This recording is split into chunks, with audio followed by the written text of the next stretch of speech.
مع الراكعين ذلك من أنباء الغيب نوحيه إليك وما كنت لديهم إذ يلقون أقلامهم أيهم يكفل مريم وما كنت لديهم إذ يختصمون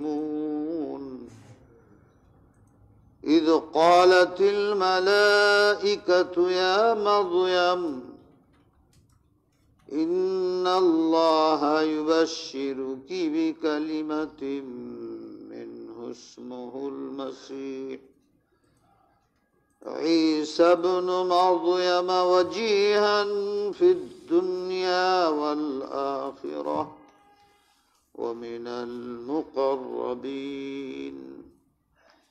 ويكلم الناس في المهد وكهلا ومن الصالحين قالت رب أنى يكون لي ولد ولم يمسسني بشر قال كذلك الله يخلق ما يشاء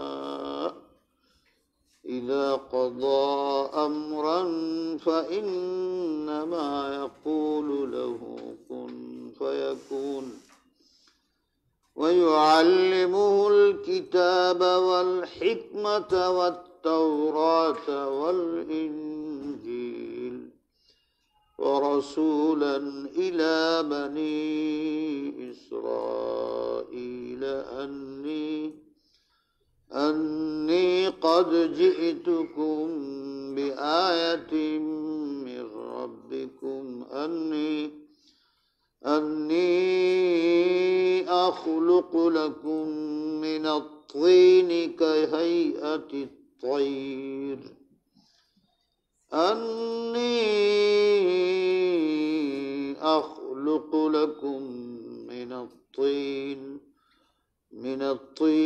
كهيئة الطير فأنفخ فيه فيكون طيرا بإذن الله وأبرئ الأكمه والأبرص وأحيي الموتى بإذن الله وأنبئكم بما تأكلون وما تدخرون في بيوتكم إن في ذلك لآية لكم إن كنتم مؤمنين ومصدقا لما بين يدي من التوراة ولأحل لكم بعض الذي حرم عليكم وجئتكم بآية من ربكم فاتقوا الله وأطيعون إن الله ربي وربكم فاعبدوه هذا صراط مستقيم فلما أحس عيسى منهم الكفر قال من أنصاري إلى الله قال الحواريون نحن أنصار الله آمنا بالله واشهد بأننا مسلمون ربنا آمنا بما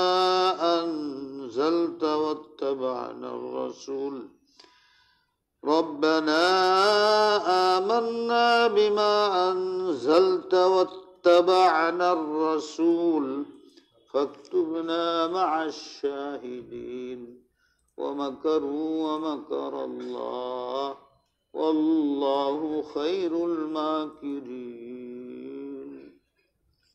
صدق الله مولانا العظيم وصدق رسول النبي الكريم। হযরতে মারিয়াম সম্পর্কে আমরা কম বেশি সবাই জানি।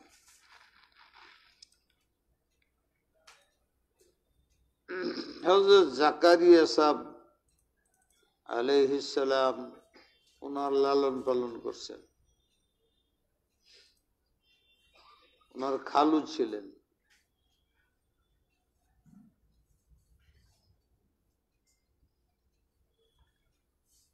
উনি লালন পালন করতেন শরীয়তের মসলা হইতে, খালা মার স্থানে। কিন্তু হযরতে মারিয়াম আলাইহিস সালামের জন্ম অস্বাভাবিক অবস্থা ছিল, কারণে বনি ইসরাইলদের ভিতরে দুই ভাগ হয়েছে। এক ভাগ ওনাকে পাক পবিত্রা মানত, তাদের ঈসাই খ্রিস্টান বলা হয়। তারা ওনাকে জানিয়া মনে করতো না। কি মনে করব,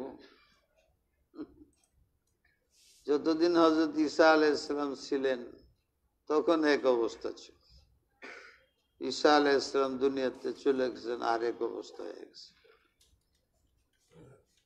ওনারে ওনার তারিফ করতে করতে সীমা লঙ্ঘন করে ফেলছে।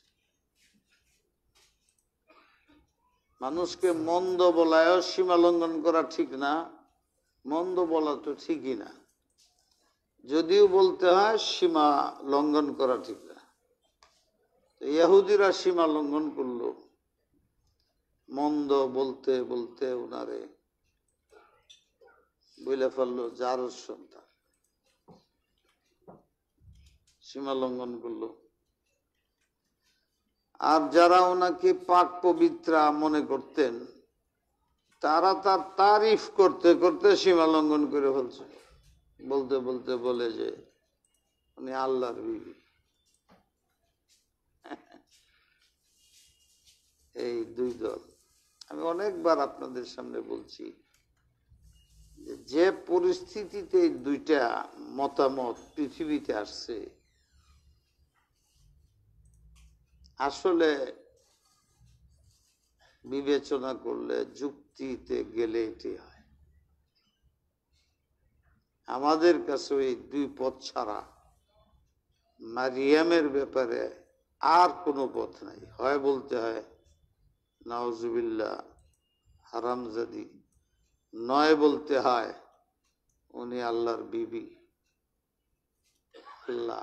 আল্লাহর অংশ, এই বলতে হবে।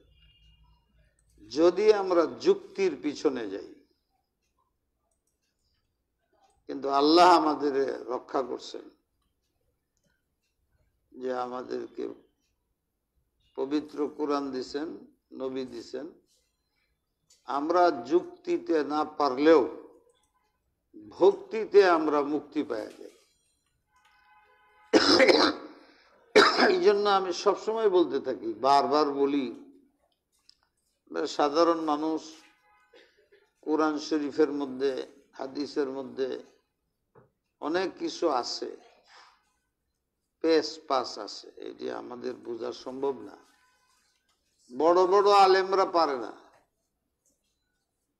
এইরকম বিষয় আছে আজ পর্যন্ত এটা হল হয় নাই, কোরআন শরীফের মধ্যে আছে, এখন পর্যন্ত স্থির সিদ্ধান্ত নেওয়া যায়নি। তবে এরকম বিষয় যে মানুষের জীবনের আমলের ক্ষেত্রে আখিরাতের নাজাত, দুনিয়ার হেদায়েতের ক্ষেত্রের বিষয় না, যেগুলো জানলেও ফায়দা, না জানলেও কোনো অসুবিধা নেই। এরকম কিছু বিষয় কোরআনে আছে, হাদিসে আছে, এখন পর্যন্ত হল হয় নাই, এখন পর্যন্ত এর ব্যাখ্যা বোঝা যায় নাই। কেউ বুঝছে, কেউ বুঝে নাই, কেউ পুরাই বুঝে নাই। তবে এইগুলো আমাদের দৈনন্দিন সাপ্তাহিক জীবনের কোনো বিষয়বস্তুর সাথে, আমলের সাথে সম্পৃক্ত না। সুতরাং এই প্রশ্ন করাও ঠিক না যে তাহলে এখনো কোরআন শরীফের অনেক বিষয় অপ্রকাশিত তাহলে কোরআনের প্রয়োজন কি এই জিনিসগুলোর? যদি আমরা বুঝবই না, এটি কোরআনে কেন আসলো? এই প্রশ্নের দরকার নেই। কেন? যদি আমাদের প্রয়োজন নাই, ওইটার প্রয়োজন আছে যার, সে বুঝে। আমাদের অনেক কথা আছে না, গোপন রাখি আমরা, যাদের বলার তাদের বলি, সবাইরে বলি না। এরকম কোরআনে এমন কিছু বিষয় আছে আল্লাহ নবীরা জানে, আমরা জানি না। তাদের প্রয়োজন তারা জেনে গেছে। আল্লাহর ওলিরা জানে, আমরা ওলি হইতে পারলে আমরাও জানতাম।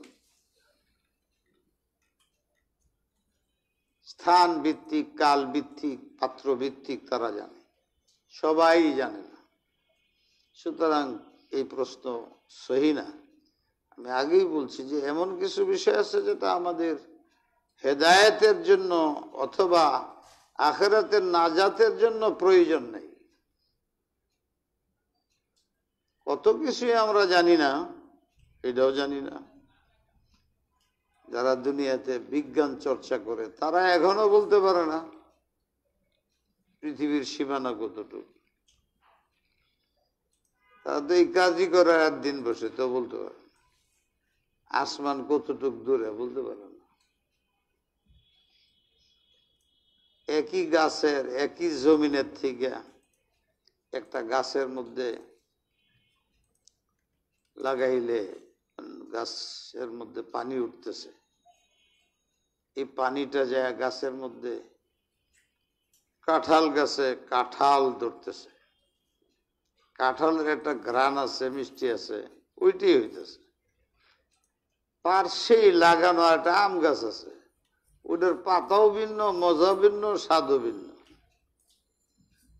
মাটির নিচে তো একটা জিনিসই উঠতেছে গাছের মধ্যে, বুঝলে যেতেছে কেমনে। আর এখন তো আরো আশ্চর্য, একটা গাছের মধ্যে বড় হইলে কলম দেয়। কাঁঠাল গাছে আম গাছের কলম যেতে হয়, খেজুর গাছের কে জানি কয়, অন্য কোন ফলের, কলা গাছের কলার কলম জাতীয় দেয়, সবরির কলম জাতীয় বেশি দেয়। তো একই গাছা মাথার থেকে এদিকে গেছে আম হইতেছে, এদিকে গেছে কাঁঠাল হইতেছে, এদিকে গেছে সবরি হইতেছে, এদিকে গেছে লেচু হইতেছে। রং ভিন্ন, এই ডালের পাতাগুলো ভিন্ন, স্বাদ ভিন্ন, ঘ্রাণ ভিন্ন। ডুমটা সব এক, এক ডুম যে সব উঠতেছে, ওখানে যে ভাগ হয়ে যেতেছে, এটা কেডা করে? কোন বিজ্ঞানী এখন পর্যন্ত এটা বলতে পারে না। এটা কিভাবে এই পানিটা বা স্বাদটা কিভাবে ট্রান্সফার হইতেছে, কি পরিমাণে ট্রান্সফার, কেমনে হইতেছে, এখন পর্যন্ত বিজ্ঞানীরা বলতে পারে না। এটা বলা যে জানি না, এটা তো নবিয়ানা খাসলত, না জানলেও জানি না। এরা আটকে গেছে, এরা কইলে এটা কৃত্রিম, স্বভাবগত। তাদের যদি জিজ্ঞাসা যে স্বভাবগত কেমনে হইল, তখন এত জিজ্ঞাসাবাদ করেন কে মৌলভী সাহেব? এই আমরাও আলিফ বাতাসা পড়ছি।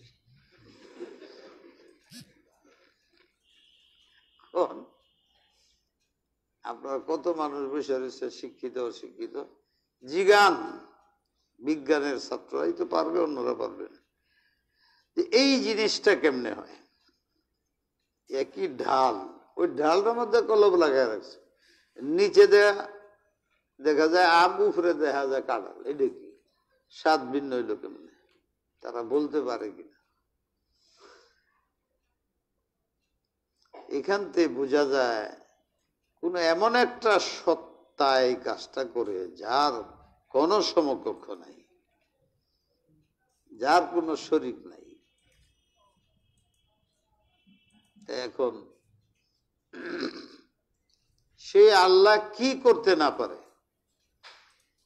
আদমকে তৈরি করছেন এক তরিকায়, সোজা সোজা মাটিতে বানিয়েছে, মাটি, পানি, আগুন এটা সব মিলায়া বানাই হচ্ছে।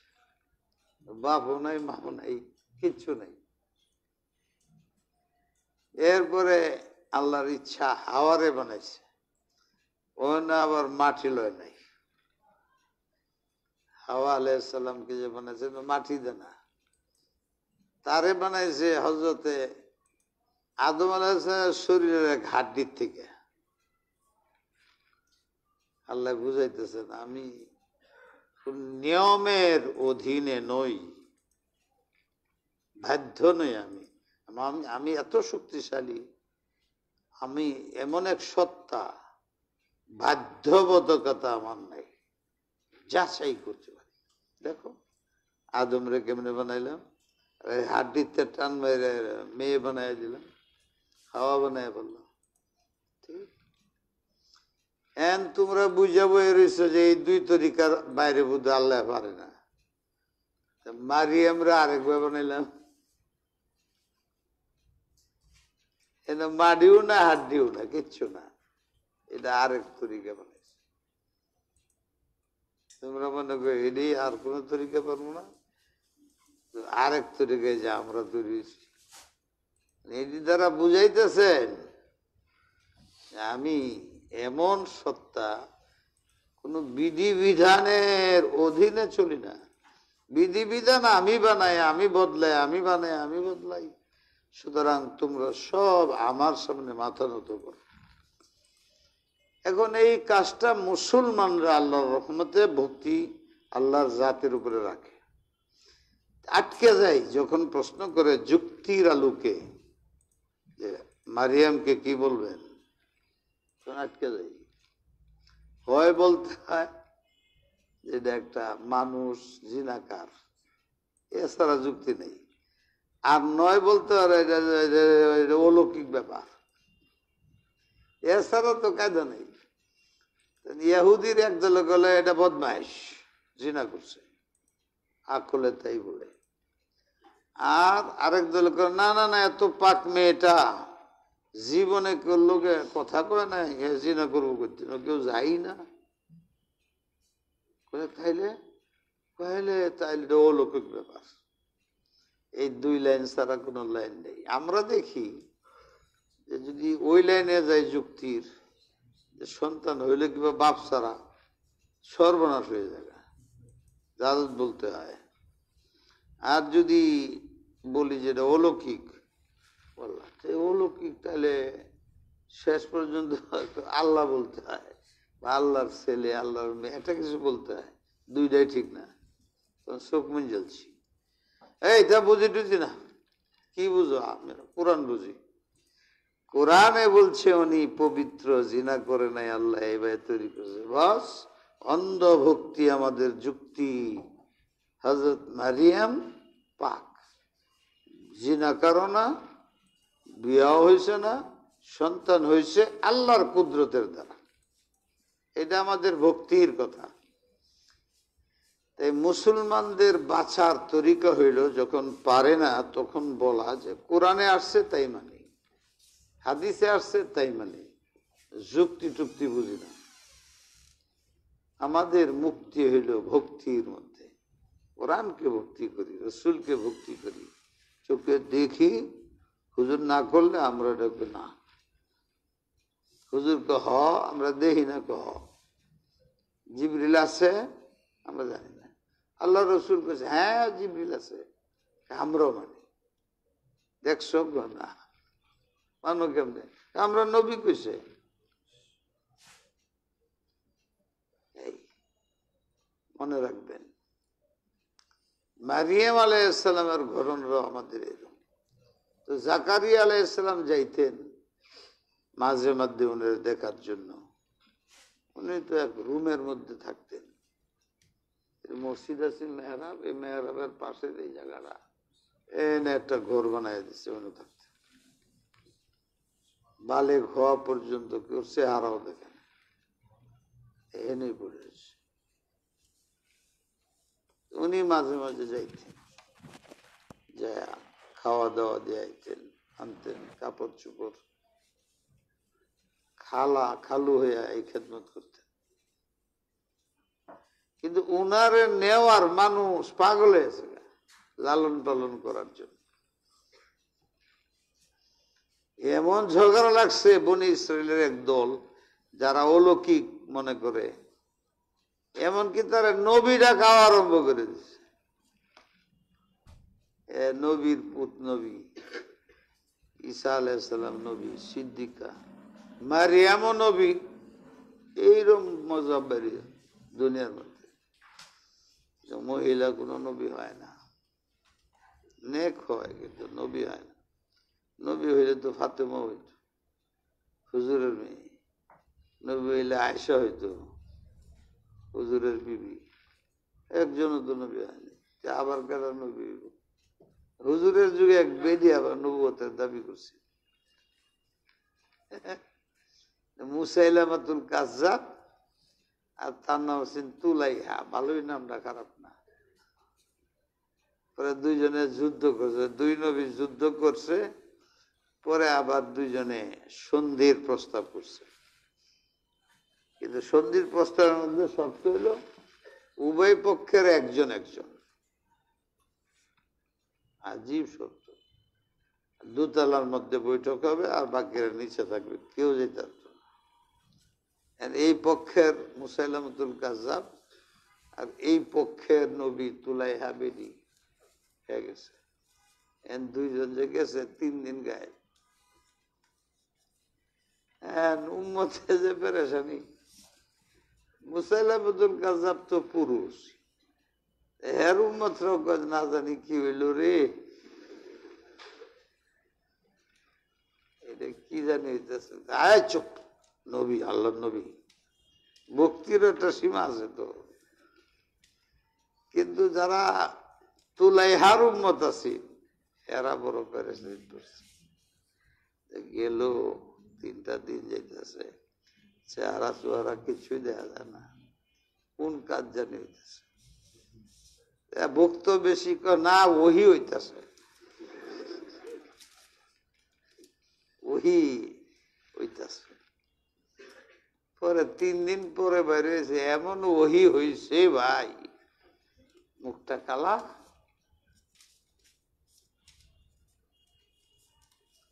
এই দিন শোনার পরও একদলে কয় যে এটা নবী, নবী ঠিক আছে। কি মন ভক্ত। 3 জনে দিন সারা যা করার করছে তারা 2 জনে মিলে।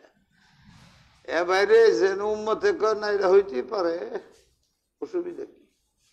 নবী নবীর ব্যাপার, তোমরা কথা বলো না। আমরা দেশে এরকম আছে, এই যে ওই পার্টি হুজুরের যুগেও নবী দাবি করছে, এরকম আছে। তবে এই যে কইলাম ভালো হইল না, তুলাইহা পরের জীবনে তওবা করছিল, তওবা করে বহুত বড় আল্লাহর ওলিয়া হয়ে গেছে। তাই আল্লাহ তাকে মাফ করে দিছে, কারণ সে তওবা তিল্লা করছে। বলতেছিলাম যে মহিলাদের মধ্যে নবী নাই, এটাই মূল কথা। তবে নবী আনা গুণাবলী ছিল এরকম অনেক, তার মধ্যে বিশেষ 4 জনের নাম নবী আলাইহিস সালাম নিয়ে গেছে। তার মধ্যে 1 নম্বর যার নামটা নিয়েছেন সেটা হযরত মারিয়ামের নাম নিয়েছে।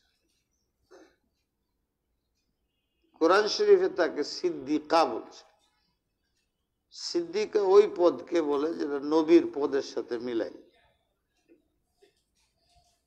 মুজাদ্দিদ আল-ফিসানি রাহমাতুল্লাহ আলাইহি আলেমরা জানে যে উনি বলেন আমি একবার মুরাকাবা করছি। তো মুরাকাবা করছি, মুরাকাবার মাধ্যমে আমার মনে চাইল যে হযরতে আবু বকর সিদ্দিক, উনি তো সিদ্দিক, ওমর ফারুক উনি, উসমান গনি, আলী রাদিয়াল্লাহু তাআলা আনহু, তারা তো সবচেয়ে বড় 4 জন সাহাবী। তাদের উপরে মানুষের মধ্যে কেউ নাই। রুহানি জগতে তাদের পজিশনটা কি, এটা আমি সচক্ষে দেখি। কেমনে দেখবে? মানি আমি এই 4 জন সবচেয়ে বড়। তবে 1 নম্বর হলো আবু বকর সিদ্দিক, 2 নম্বর হযরত ওমর, 3 নম্বর হযরত উসমান, 4 নম্বর হযরত আলী। তাদের মধ্যে ডিফারেন্সটা কতটুকু এটা দেখবার ওনার শোক হয়েছে। যেমন হযরত ইব্রাহিম আলাইহিস সালামের শোক হইল যে আল্লাহ মরণের পরে ঠিক করো কি আবার জিন্দা করো কেমনে, মানি তো 100 বার, কিন্তু করো কেমনে একটু দেখাই দাও না, তো দেখাই দিছে। ঠিক এই শোক হয়েছে হযরত মুজাদ্দিদ আল-ফিসানি। হযরত ইব্রাহিমের হাওয়ালা এই জন্য দিলাম যে নবীর শোক, তার মধ্যে শোক হয়। এমনি মুজাদ্দিদ নবীদের উম্মতের মধ্যে যারা আল্লাহওয়ালা হয় এদেরও শোক বাড়তে থাকে।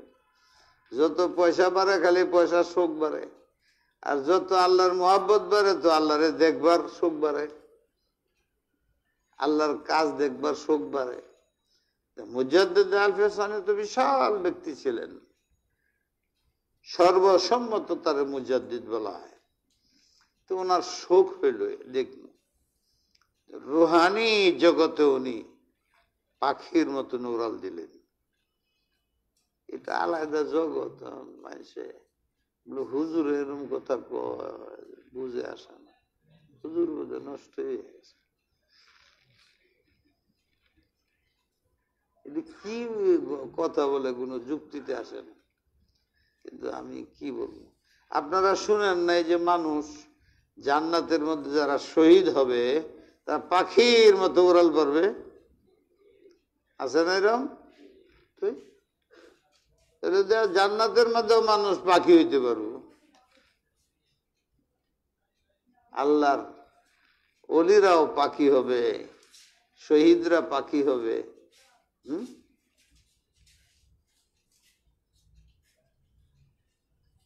দুনিয়াতে হইতে পারে না, যেটা আখিরাতে সম্ভব, দুনিয়াতে সম্ভব না।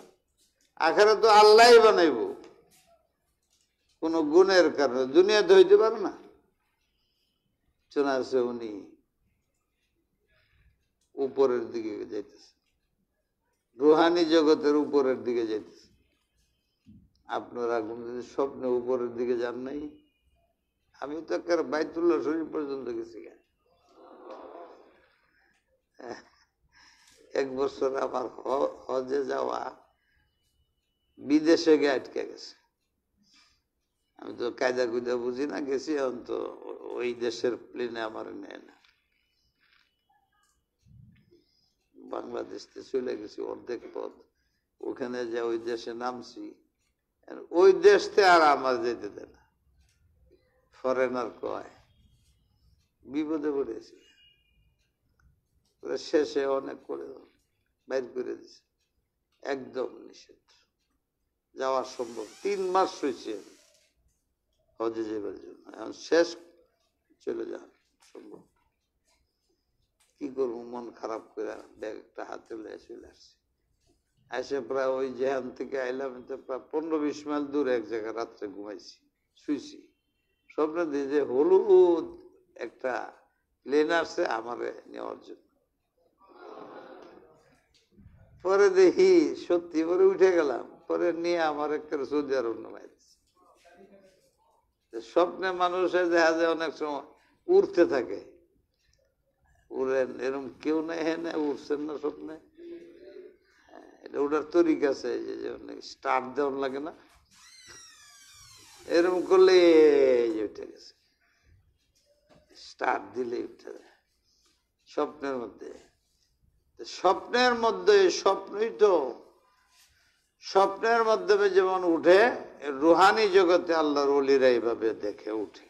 উনি যাইতে যাইতে 7 আসমান পার হইয়া আরশের, আরশ তো জান্নাত আরম্ভ হয়েছে, আরশের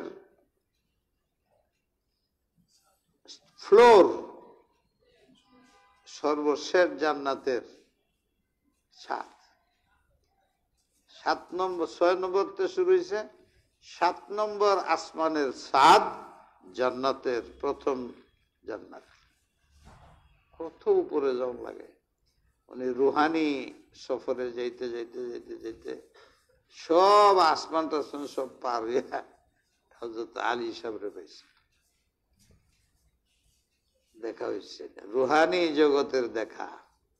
যেমন লাইলাতুল মেরাজে সব নবীদের সাথে আমাদের নবীর দেখা হয়েছে না হয় নাই? এটা কেমনে হইল? এটারে বলা হয় রুহানি ভাবে। রুহানি ভাবে দেখা হয়েছে নবীর সাথে সব নবীদের। বাইতুল মুকাদ্দাসে হুজুর আলাইহিস সালাম ইমামত করছেন, সব নবীরা দুনিয়াতে এসে ওনার পিছে ইমামতে নামাজ পড়ছে। এইগুলো আমরা বুঝে না আসতে পারে, কারণ আমরা এই জগতের মানুষ। এই ঠান্ডার মধ্যে পানির মধ্যে কেমনে মাছ থাকে এটা মাছই জানে, আপনি আর আমি বুঝবো না। আপনার মাছ হইতে হবে, বুঝতে হইলে মাছ হইতে হবে কেমনে ঠান্ডার মধ্যে। তাই এই রুহানি জগতে সাক্ষাৎ হয়। উড়াল দিতে পারে, আসমানে যেতে পারে, জান্নাতে যেতে পারে। এটা বুঝতে হইলে মুজাদ্দেদ হইতে হইব, সেই যোগ্যতা অর্জন করতে হইব। মাদ্রাসার ছাত্ররা সময় নষ্ট করো, খালি টেলিভিশন দেখো, ফেসবুক দেখো, মুজাদ্দেদ হওয়ার চেষ্টা করো। নবুয়ত নাই, মুজাদ্দেদিয়ত আছে, এখনো মুজাদ্দেদ হওয়া যায়। মুজাদ্দেদ জামাতও হয়, এক ব্যক্তিও হইতে পারে, অনেক কাজেরও হইতে পারে, এক কাজের মুজাদ্দেদ হইতে পারে। একটা আমল সারা পৃথিবীতে চালু করছেন উনি, তাই এই আমলের হে মুজাদ্দেদ। আল্লাহ কত দয়ালু, যাতে তোমরা মুজাদ্দেদ হইতে পারো। ছোট ছাত্র জীবন থেকে সিদ্ধান্ত নিলে এই কাজটা সমাজে আসছে খারাপ, এটা দূর করবো আমি, আর পারি না পারি এইটা দূর করবো আমি, সারা পৃথিবীর থেকে এটা দূর করে দিলাম। এই আমলে তুমি মুজাদ্দেদ হয়ে গেল। আংশিক মুজাদ্দেদ আর কি, পুরাতন জিনিস সব হইতে পারে। মুজাদ্দিদ হইলে মুজাদ্দেদের পথে কেমনে চলতে হয় বোঝা যায়। হযরত আলী রাদিয়াল্লাহু তাআলা আনহুর সাথে সাক্ষাৎ, সালাম কালাম, ভালো মন্দ জিজ্ঞাসেন রুহানি জগতে, পরে জিজ্ঞাসেন। মাশাআল্লাহ অনেক মেহনত করে আপনারা তো পাইলাম। হযরতে উসমান কোথায়? বলে ভাই তার কথা বললো না, আমার সে অনেক উপরের দরজায় পাইছে। কত উপরে? উপরে তো উঠলামই, না অর্ধেক ওড়ে যাও, এত বড় মর্যাদা উনি পাইছেন। চলে আসে, আবার উনি সফর শুরু করছে, করতে করতে করতে করতে যে হযরত উসমানের সাথে দেখা, সালাম কালাম, ভালো মন্দ জিজ্ঞেস। ওনাদের জিজ্ঞেস, আপনারা বহু কষ্ট করে পাইলাম, অনেক উপরে আপনি। উসমান সাহেব, হযরত উমর ফারুক কোথায়? বলে ভাই এর কথা কইয়া লাভ নাই, হে যে কোথায় আছে আমরাও জানি না। বিশাল ব্যাপার, তার সাথে কোনো তুলনাই নেই। আমার দিকে আরো সব দাও, বহুত আলা মকাম পাইছে জান্নাতের মধ্যে। না আমার যেতেই হবে। আবার রওনা হইছে, যাইতে যাইতে কত উপরে উঠে দেখা যায় হযরত উমর দেখা হয়েছে। যে মনটা শান্তি হইলো, ওনার সাথে দেখা হইল। এখন তো একজন রয়ে গেছে, আরে জিজ্ঞেস আবু বকর সিদ্দিক, সর্বনাশ, এর কথা জিজ্ঞেস। এর অবস্থা ভিন্ন, নবিয়ানা কাজ, নবিয়ানা ব্যাপার, অনেক উপর, অনেক অনেক। এরপরে উনি ওনার হিম্মত ছাড়েন নাই। ছাত্ররা একটু লেখাপড়া করে বেহিম্মত হয়ে যাও, কাজ করতে যায় হিম্মত হারা হইতে নাই। राह चलोगे गिरोगे फिर उठोगे, गिरोगे फिर उठोगे, फिर मंजिल तक पहुंच जाओगे। একবার পড়ে গে যদি তাহলে তো আর হয়ে গেছে। একবার পড়বা, উঠবা, আবার পড়ে যাবা, আবার উঠবা, আবার পড়বা, আবার উঠবা, তেজ বাড়াইতে থাকবা, একেবারে একসঙ্গে যায় দেখবে যে আসল জায়গা দিচ্ছে। ইয়া আইয়ুহান নাসু ইন্নাকা কাদিহুন ইলা রাব্বিকা কাদহান ফামুলাকি। আছে না কোরআনে? ইয়া আইয়ুহাল্লাযীনা আমানু নাস, ইয়া আইয়ুহান নাসই তো হওয়া উচিত, কারণ সব মানুষের জন্য তো। ইন্নাকা কাদিহুন ইলা রাব্বিকা কাদহান ফামুলাকি। দুনিয়াতে তোমরা হিম্মতের সাথে আগায়া যেতে হবে, আগায়া যেতে হবে। কাদহান হিম্মতের সাথে, মাটি কাটিয়া। চিংড়ি মাছ, চিরকা মাছ নিজের জীবন বাঁচানোর লাগি মাছ ধরবো, পানি সিচ্ছা চিকরা মাছ প্যাকের মধ্যে দেখা যায় এই যে কেমনে যায় দেহ, হ্যাঁ, প্যাকের মধ্যে যাইতে যাইতে গায়ের পানির জায়গায় এমনি যদি উপরে বয়ে দেয় ফাল পারে তো ধরে লব। যে মানুষের হাত লাগে এমনি ফেহের মধ্যে যায় প্যাক। আর আমরা এরকম করতে তাই প্যাক সরাই তারে ধরবালে হে প্যাকে ঘুরতেছে। যাইতে যাইতে আমি যে বান দিছিলাম পারে পানি দিয়েছে, বেঁচে গেছে, সফল তার জীবন ধরতে পারলাম না। আল্লাহ বলেন চিকরা মাছের মতন তার নিজের জীবনকে সফল করার জন্য মাটি কাইটা কাইটা কাইটা কাইটা যে পানি ঢুকে যায়, সফল হয়ে যায়। দুনিয়াতে মানুষ অভিষ্ট লক্ষ্য পর্যন্ত পৌঁছতে হইলে এরকম চিকরা মাছের চাইতে বেশি হিম্মত নিয়ে দৌড়ালতেছে, তবু দৌড় দিতে দিতে আমার যে দরবার চায় তার সীমানা শেষ, আমি বিজয় হয়ে যাব। হিম্মত ছাড়ো কে? হযরত থানভী লিখছেন আল হিম্মাতু হিয়াল ইসমুল আযম। ইসমে আজম আছে না, মানুষ খালি চায়। আমারও হুজুর আমার ইসমে আজম দে, আরে আমার কাছে থাকলে তো আমি চালাইতাম। হিম্মত করো, হিম্মতই হলো ইসমে আজম। তুমি হিম্মত করবা না আর ইসমে আজম লই বয়ে থাকবা, গিলা বইব। তোমার মুখে লুকমা তুললে দিছি, খাও, খায় না তো কিবা তুমি তুমি পেট ভরবা কেমনে? কল ইসমে আজম দে পেট ভর, দূর ইসমে আজম দে পেট ভরে। হিম্মত করলে এটার নাম ইসমে আজম। যারা হিম্মতি হয় এরা নিষ্ফল হয় না। তরিকা মতো হইতে, আল্লাহ রসুলের তরিকা মতো হইতে হিম্মত করে যারা কামিয়াব। আবার রওনা হইয়া হযরতে আবু বকর সিদ্দিকরে দেখছে, দেখে ঝলক সর্বনাশ। এতক্ষণ তো যারা দেখছে এর উপরে খালি।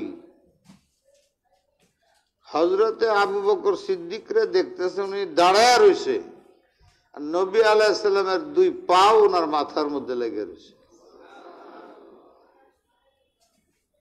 নবীর কুরব সবচেয়ে বেশি, নবীর সবচেয়ে আপন, ওনারে সব সাথে রাখতো, ওখানেও সাথে।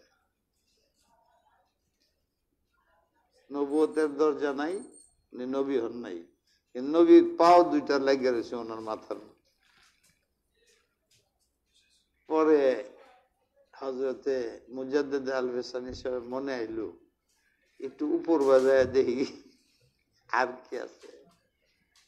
হযরত আবু বকর এমন ধমক দিছে, আগে কদম বাড়ায় না, পিছা হাঁটো। নবীর এলাকা, মমনু এলাকা, নিষিদ্ধ এলাকা, এটা নবী ছাড়া কেউ ঢুকতে পারে না। যেমন আমি ঢুকতে পারি না। এইটার উপরে যারা আলেমরা চিন্তা করছে এটার ফল কি? ফল হইল যে হযরত মুজাদ্দিদ আল-ফিসানি মকামে সিদ্দিকিয়াতে ছিলেন, যার পরেই নবুয়তের দরজা। এত বড় মানুষটা মুজাদ্দিদ, এত বড় মানুষ মকামে সিদ্দিকিয়াত,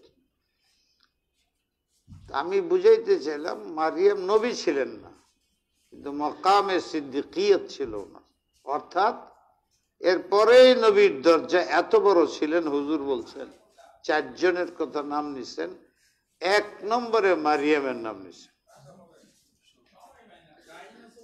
ওনারে দেখতে যাইলে জাকারিয়া সাহেব যাইতেন, ভালো কাজের জন্য কত বিপর্যয় মানুষের উপরে আসে।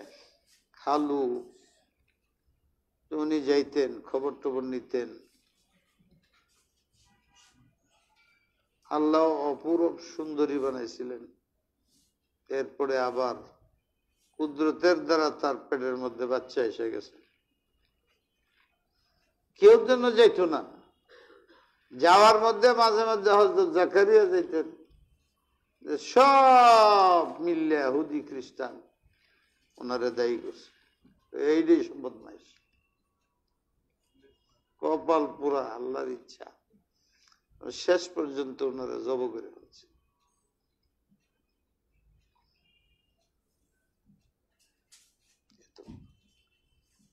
যখন যাইতেন দেখা ওই তো আস্তে আস্তে বড় হয়ে গেছে, খালু যাইতো শুধু, তারা খালুরে দায়ী করে বলেছে। অথচ উনি কোন নেক, উনি যে ভালো এটার প্রমাণ আগেই তো ছোট সময় নেওয়া নিয়ে কারাকারি হয়েছে। তখন সবাই বুদ্ধি একটা সিদ্ধান্ত নিল, আমি আমি মারিয়ামকে পালবো, হে বলে আমি, হে বলে আমি, এক একজনের দাবি উঠছে। তখন তারা লটারি দিছে। লটারিও আজীব, সমুদ্রের পানি যে যাইতেছে সমানে একদিকে যাইতেছে না, সাইলাবের পান্য সমুদ্রে কি তেজ যাইতেছে। সিদ্ধান্ত হয়েছে যারা যারা মারিয়ামকে পালতে নিতে চাও তারা সবাই তার নামের কলম পানি ফেলাও। যদি কলম পানির স্রোতের সাথে এইদিকে জায়গা তাহলে তুমি পাইবা না, আর পানির স্রোত এদিকে যায়, কলম এইভাবে ধাক্কায় যায়, কোন ডাক করলে আসে। এই সমুদ্রের পানি কিভাবে জুড়ে যাইতেছে, ঢেউ হইতেছে, এই ঢেউয়ের পানি যাইতেছে উত্তর দিকে, কলমটা যাইতে হইব দক্ষিণ দিকে। এইটা সম্ভব? এটা কোনো যুক্তিতে আসে? তখন ফায়সালা মাতবররা এটাই করছে। এরপরে যারা যারা চায় সবাই কলম ছাড়ছে। আশ্চর্য ঘটনা, সবার কলম পানি যে দিকে যায় সব দিকে যেতেছে। আর হযরতে জাকারিয়া আলাইহিস সালামের কলম পানি সব পানিরে কেটে পানির সে বেগে আরো বেশি তেজে সামনে যাইতেছে। ফয়সালা হয়ে গেছে। জাকারিয়া সাহেব উনি যায় দেখেন, হ্যাঁ খেজুরে ভরা, আরো কত ধরনের ফল, আঙ্গুর, আপেল।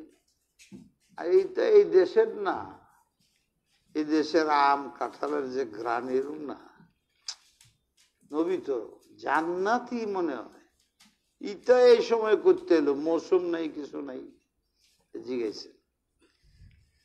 মেনে ইনদিল্লাহ, আল্লাহ পড়ায়, আল্লাহ পড়ায়। আল্লাহ এরকম নাকি তুমি জানেন না? তখন উনি আল্লাহর কাছে দোয়া করলেন, ওনার বাচ্চা হইল। এই পর্যন্ত গতকাল গেছে, গতকাল উনি গত সপ্তাহে। আজকে আবার মারিয়ামের কথা এসে, মারিয়াম তুমি পেরেশান হইও না, জানি আজকে তোমাকে কেউ জানিয়ে বলতেছে তোমার ছেলেকে জবাই করতে চায়, সব ঠিক, হিম্মত ছেড়ো না। আর আমি তোমাকে জানাই ওহির মাধ্যমে। এই যে ওনারে আল্লাহ জানাইলো কথাগুলো, এই জন্য অনেক মানুষ বিভ্রান্ত হয়ে তাকে নবী মানে। ওনার কাছে উনি নবী ছিলেন না, সিদ্দিকা ছিলেন। সিদ্দিকা কারে বলে এতক্ষণ বুঝাইলাম। স্মরণ করো হে পৃথিবীর মানুষ, আল্লাহ কত বড়, তার শক্তি কত বেশি। ওই কথা স্মরণ করো। ইদ ক্বালাতিল মালাইকা, ফেরেশতা হযরতে মারিয়ামকে বললেন, ইয়া মারয়াম ইন্নাল্লাহা আসতাফাকি, সমস্ত মেয়েদের মধ্যে আল্লাহ পাক তোমাকে মুনতাখাব করছেন, নির্বাচন করছেন। লক্ষ কোটি মহিলার মধ্যে আল্লাহ বিশেষ প্রয়োজনে তোমাকে নির্বাচন করেছেন। সোজা কথা না। কত মেয়ে আছে, নবীর মেয়ের আছে।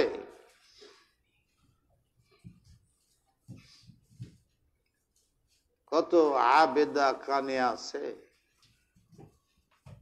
কিন্তু আল্লাহ পাক সবার ব্যাপারে চিন্তা করে, হে মারিয়াম তোমারে বাদশা বানাইছে, তোমারে সিদ্দিকার পদ দিছেন আল্লাহ, আর কেউরে দেয় নাই মেয়েদের মধ্যে। ইস্তাফা কি, এই শব্দ অনেক জায়গায় আছে। মোস্তফা তো আমাদের হুজুরের নামই আছে, মুসা আলাইহিস সালামের মধ্যে আছে।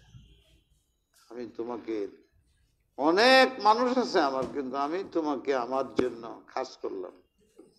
ইস্তাফাকে, যোগ্যতা অনেকেরই থাকে, কিন্তু সবার দ্বারা কাজ হয় না, সবাই কাজের সুযোগ পায় না, সবাই কাজের জন্য নির্বাচিত হয় না। যোগ্যতার অধিকারীর অভাব নাই, মানুষের অভাব নাই, গরুর অভাব নাই, উটের অভাব নাই, কিন্তু সবকে কুরবানি করে না, এমনি জব করে খায়। আর কতটি কপালে আছে কুরবানি হয়, এইটি কুরবানি করে খায়। পার্থক্য নাই। আল্লাহ যারে কুরবানি লেগে কবুল করছে, ভেড়া, সব বেড়াই সাংঘাতিক মজা লাগে খাইতো। নবী তো খুব খাইতেন, পছন্দ করতেন, কিন্তু সব ভেড়ার সাথে বেশি দামি কোনটা, যেটা কুরবানি করছেন হযরত ইসমাইলের জায়গায়। ভাগ্য, এই পুরা খানদান, বেড়ার খানদান হাসরের ময়দানে কাফের বেদিন গুনাহগার মানুষের সামনে দেয়, তোমরা গুড়ার ডিম, আমার বংশ জানো কে কি, ইসমাইলের জায়গায় নিজের জীবন কুরবানি দিছে। কিয়ামত পর্যন্ত নিদর্শন হিসাবে আমরা কুরবানি করি ওই ভেড়ার অধীনে, ভেড়ার অনুকরণ করি। এ নিজে কুরবান হয়েছে নবীর হাতে। সারা দুনিয়ার কুরবানির মধ্যে বেটার কুরবানি হইল ভেড়া, দুম্বা। এই যে ভেড়া কয়ে দুম্বা, আরে বাবা রে বাবা, এক গাদায় তো একেবারে একটা বিরাট গানই বানাইছে। গাদা আছে না, গাদার উপরে উঠিয়া, পূর্বে নবীর যুগেও ছিল, এখনো আছে এমন দেশ, রিক্সা যেরকম গাদার উপরে উঠে, গাদা এহেনতে লয়ে হেনন্যা দিয়ে, রিক্সা যেরকম এহেনতে যাত্রাবাড়ি লয়ে যায়, 10 টাকা 20 টাকা নেয়, এরকম ওইদিকে রিক্সা ছিল না, যে দেশে রিক্সা নাই, আছেও এখনো। পাকিস্তান টাকিস্তান, ইন্ডিয়াতে গেলে কই যাবে অমুক জায়গায়, গাদার উপরে উঠতে যায়, এত টাকা এত টাকা গাদা। এই গাদা একদিন চিল্লায় উঠছে, তার উপরে যে বসছেন সে চাবুক মারছে একটা, আমার চাবুক মারো, তো লজ্জা নাই, শরম নাই। হরি বাবা, গাদার মুখে কথা না আল্লাহর জন্য কঠিন। অনেক কথা আছে এরকম, বুখারীর হাদিস আছে। এখন গাদা এরকম কইতাছে, আমার চাবুক মারলেন, আপনারা যে পিঠে উঠেছে এটাই তো বেশি উঠাইছি, আল্লাহ আমাকে এই কাজের জন্য বানাইছে। কিন্তু আপনি এত বড় বেয়াদব, আমার বংশের খবর রাখেন? আমি কোন বংশের মানুষ? কি যে আমার দাদা পরদাদা দাদা পরদাদার উপরে নবী আলাইহিস সালাম বসতেন, মক্কায় ঘুরাইতেন, মদিনায় লয়ে যেতেন, হজ করাইছেন, এরপরে যুদ্ধের ময়দানে আমার বাবা দাদাদের উপরে বসতেন তো আমার নবী। তোমার কোন মুসলমানের মধ্যে আছে বলতে পারবে যুদ্ধের ময়দানে বা হুজুরকে বাসা নিয়ে গেছে কান্দে করে আমার দাদা পরদাদারা লয়ে গেছে? দেখছেন কারবার? সবাই সবার ইতিহাস জানে, কিন্তু মুসলমানের ইতিহাস জানে না। ইতিহাস থেকে শিক্ষা গ্রহণ করতে। আরেক গাদা এরকম ধমক মারছে, কি বলে, ভাই তুমি জানো কোরআনই তো বুঝদা না আমারে ছাড়া। ইটা কি? হ্যাঁ, কোরআনের মধ্যে একটা বিষয় আছে, ওইটা আমাকে ছাড়া, আমার উদাহরণ ছাড়া যদি বুঝানো যেত তো আল্লাহ বুঝিত, আল্লাহ পারে নাই, আমার নাম লইতে হয়েছে। এই দেখুনডা কলে যে ইন্না আনকারাল আসওয়াতি লাসাউতুল হামির। আল্লাহ বুঝাইতে চাই বিকট আওয়াজটা কেমন হয়। জান্নাতে যখন কিয়ামত হবে তো একটা বিকট আওয়াজ হবে, এবং যত জাতি ধ্বংস হয়েছে বিকট আওয়াজ। বিকট আওয়াজটা কেমন এটা বুঝানির তো কোনো রাস্তা নেই। খালি কোন যায় খুব বিকট, খুব বিকট, খুব বিকট, কিন্তু খুব বিকটটা কেমন এইটা বোঝানো সম্ভব হচ্ছে না। তখন আল্লাহ বুঝাইছে কাসাউতিল হামির। গাধার আওয়াজ শুনলে বুঝতে পারবে কেমন আওয়াজ। এই গাধার আওয়াজের মধ্যে যে আওয়াজ করে এর বিকট, আওয়াজটা বুঝাইতে পারলো না, আল্লাহ পরে গাধার নাম লইছে। কোরআনের এই আয়াতটা বুঝতে হইলে গাধা লাগে। এইটা নিয়ে বাহাদুরি করতেছে, আমি কে জানো, কোরআনের আয়াতই বুঝবা না আমার নাম না থাকলে। আজীব ব্যাপার। পরে আমি যে দেশে পড়াশোনা করলো, আমার মনের মধ্যে আইলো এর আওয়াজটা একটু শুনি। এটার জন্য আমার 1 মাস এই গাদার পিছে ঘুরতে হয়েছে। এর আওয়াজটা সাধারণত মাগরিবের নামাজের আগে অন্ধকার হইতে থাকে, তখন দেয়। কিন্তু মনে করেন যে মাসে, 2 মাসে, 3 মাসে 1 দিন আওয়াজ বহুত কঠিন। আমি যাই আসি ঘুরি, নামাজ নষ্ট হয়ে যায় মাগরিবের, তবু যাই। যে যাত্রাবাড়ির ছাত্র আছে না, এইটা অন্য নামাজে এত গায়ের হাজির হয় না, এত তাদের মসবুক হয় না, মাগরিবে যত হয়। ওই যে মাগরিবে কেন, ওই যে বাইরে যায় আসর করে, আজান শুনতে তো এত হয় না। ইন্ডিয়া দেখা যায় মাগরিবের সময় 2-3-4 কাতার মসবুক হয়ে গেছে। অন্য মাঝে কিন্তু এরকম হয় না। ছাত্রদের অভ্যাসই, আমারও এরকম অভ্যাস আছে। এই গাদার আওয়াজ শোনাবার জন্য হেনকে খার হয়েছে যে মসজিদের নামাজ হয়েছে দিলাম বইলে, এখন তো ছাত্র আরো বেশি শয়তানি করে কিনা আল্লাহ জানে। আল্লাহ বাঁচাইছে, সব ছাত্র নাই, প্রায় যাই খালি দিয়ে যে আটকে গেছে। পরে একদিন এখন নামাজের রক্ত যায় তো রওনা হইলাম, ফিরে আইতেছি, এমনি আওয়াজ। আমি মনে করছি যে আসমানের ওই যে বৃষ্টির আগে একটা আওয়াজ হয় না, কি করে বিজলি এরকম কিছু হয়েছে বুঝলো।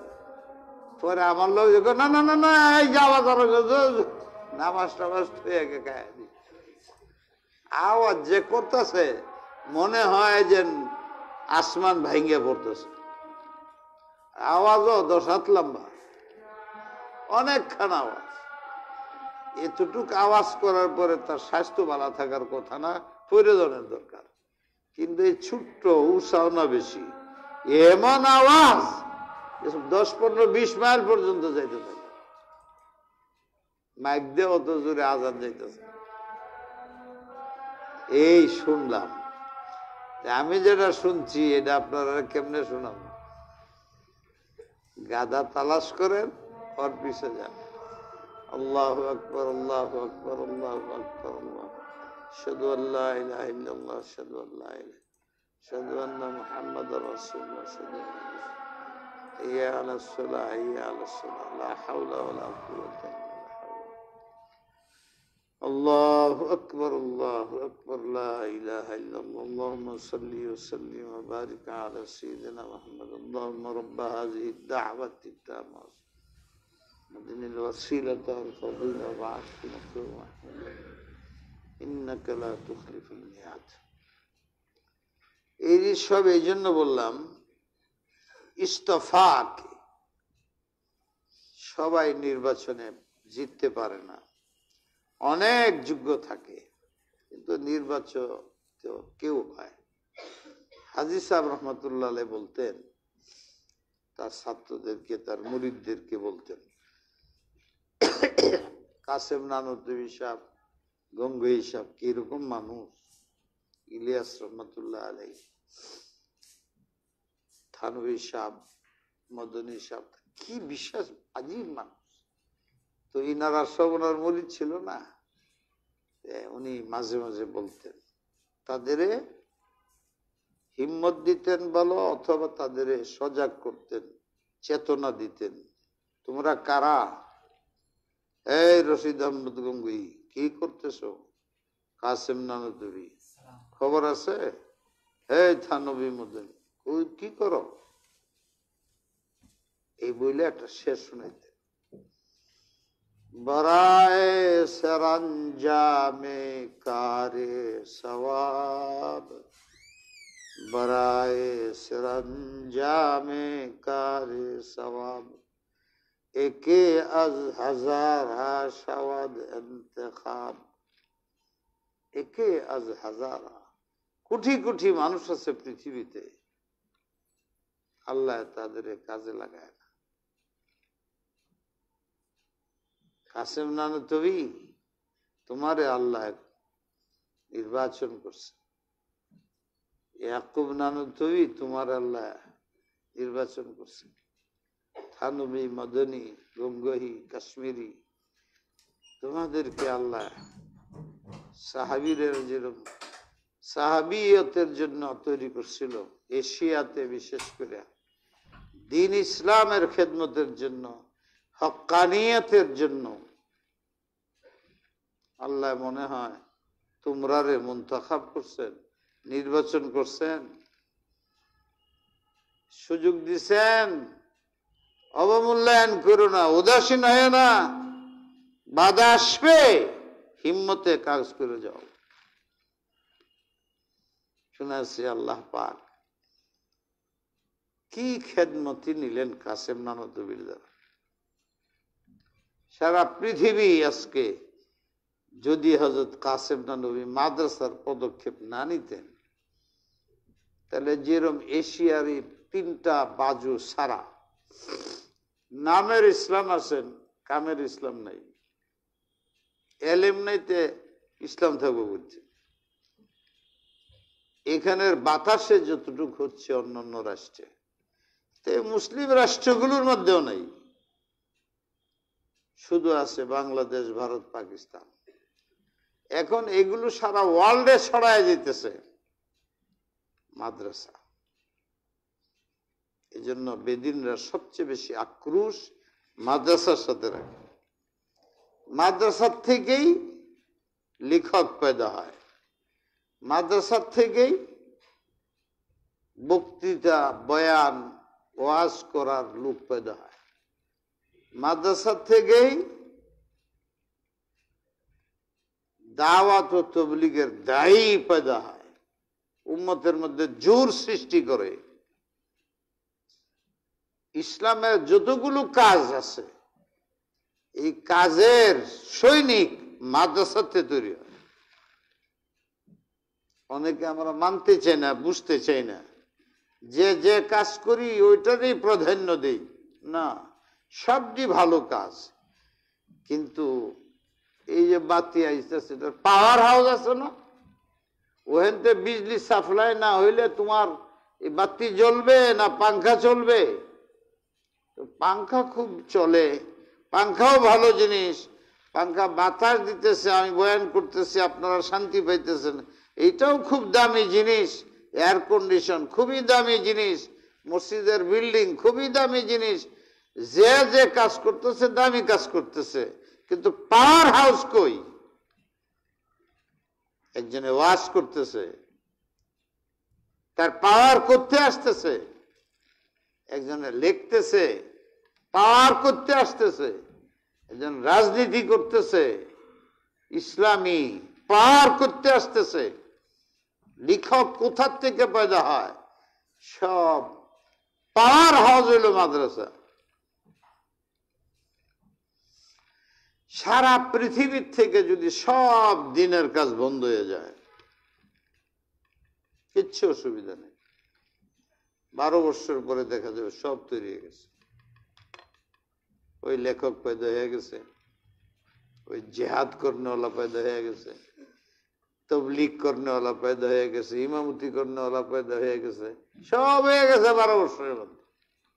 কিন্তু যদি মাদ্রাসা শেষ হয়ে যায়, তাহলে 12 বছরের ভিতরে পৃথিবীতে ওই এলাকায় ইসলাম থাকবে না, কোন ইমাম পাওয়া যাবে না, জানাজা দেওয়ার লোক পাওয়া যাবে না, লেখক পাওয়া যাবে না, ওয়াজ করনেওয়ালা পাওয়া যাবে না, কারণ ফ্যাক্টরি বন্ধ, মাল সাপ্লাই নেই।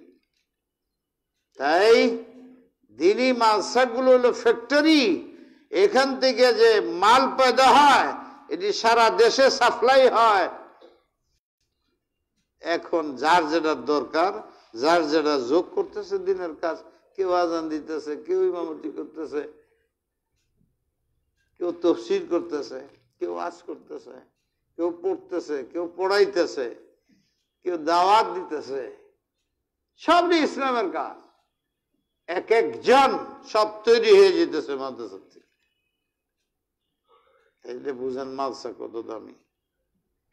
এই কাজটা এশিয়ার মধ্যে হযরত কাসেম নানুতুবি সাহেব করছে। এই নানুতুবির মাদ্রাসাতে বাইর হইয়া হযরত ইলিয়াস রহমতুল্লাহ আলাইহি তাবলীগ শুরু করছেন। এখানতে বাইর হইয়া থানবী দাওয়াতুল হক শুরু করছেন। চিন্তা করো, এখানতে বাইর হইয়া হযরত মদনী ব্রিটিশে দেশ থেকে বাইর করে দিয়েছেন, আন্দোলন করে ভারতবর্ষতে বাইর করে দিয়েছেন। রাজনীতি করছেন, শেখুল হিন্দ রাজনীতি করছেন, তাদের রাজনীতির চুটে ভাগ্যা দৌড় বেড়া কুলাই দাঁড়ে না, ভারত ভাগছে, কি ব্রিটিশ ভাগছে, এগুলো আমরা জানিও না, বুঝিও না। এখন আলহামদুলিল্লাহ দেখলাম বাংলাদেশেও বুঝতেছে, অনেক বড় বড় রাইটাররা লিখতেছে যে ব্রিটিশ খেদাও আন্দোলনের সবচেয়ে বড় অবদান আলেমদের।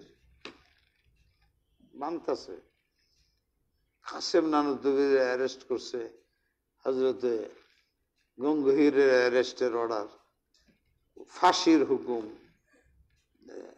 হাজী বাহাদুর মুক্তি সাহেব, হাফেজ জামেন সাহেব, কয়জনের নাম, সৈয়দ শহীদ সাহেব, 1 লক্ষ আলেমকে এরা জবাই করছে।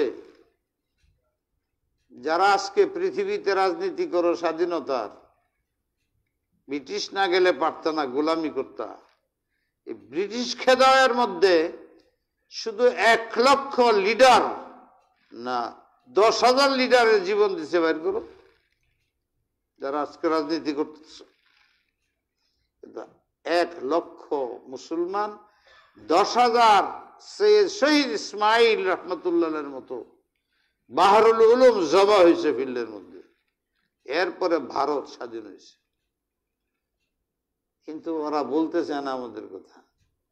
ইদানিং আন্তর্জাতিক ভাবে যেহেতু গবেষণা হইতেছে, এখন খালি বাইরে আসতেছে ব্রিটিশকে দাও আন্দোলনে তো দেখা যায় আলেমদের অবদান বেশি।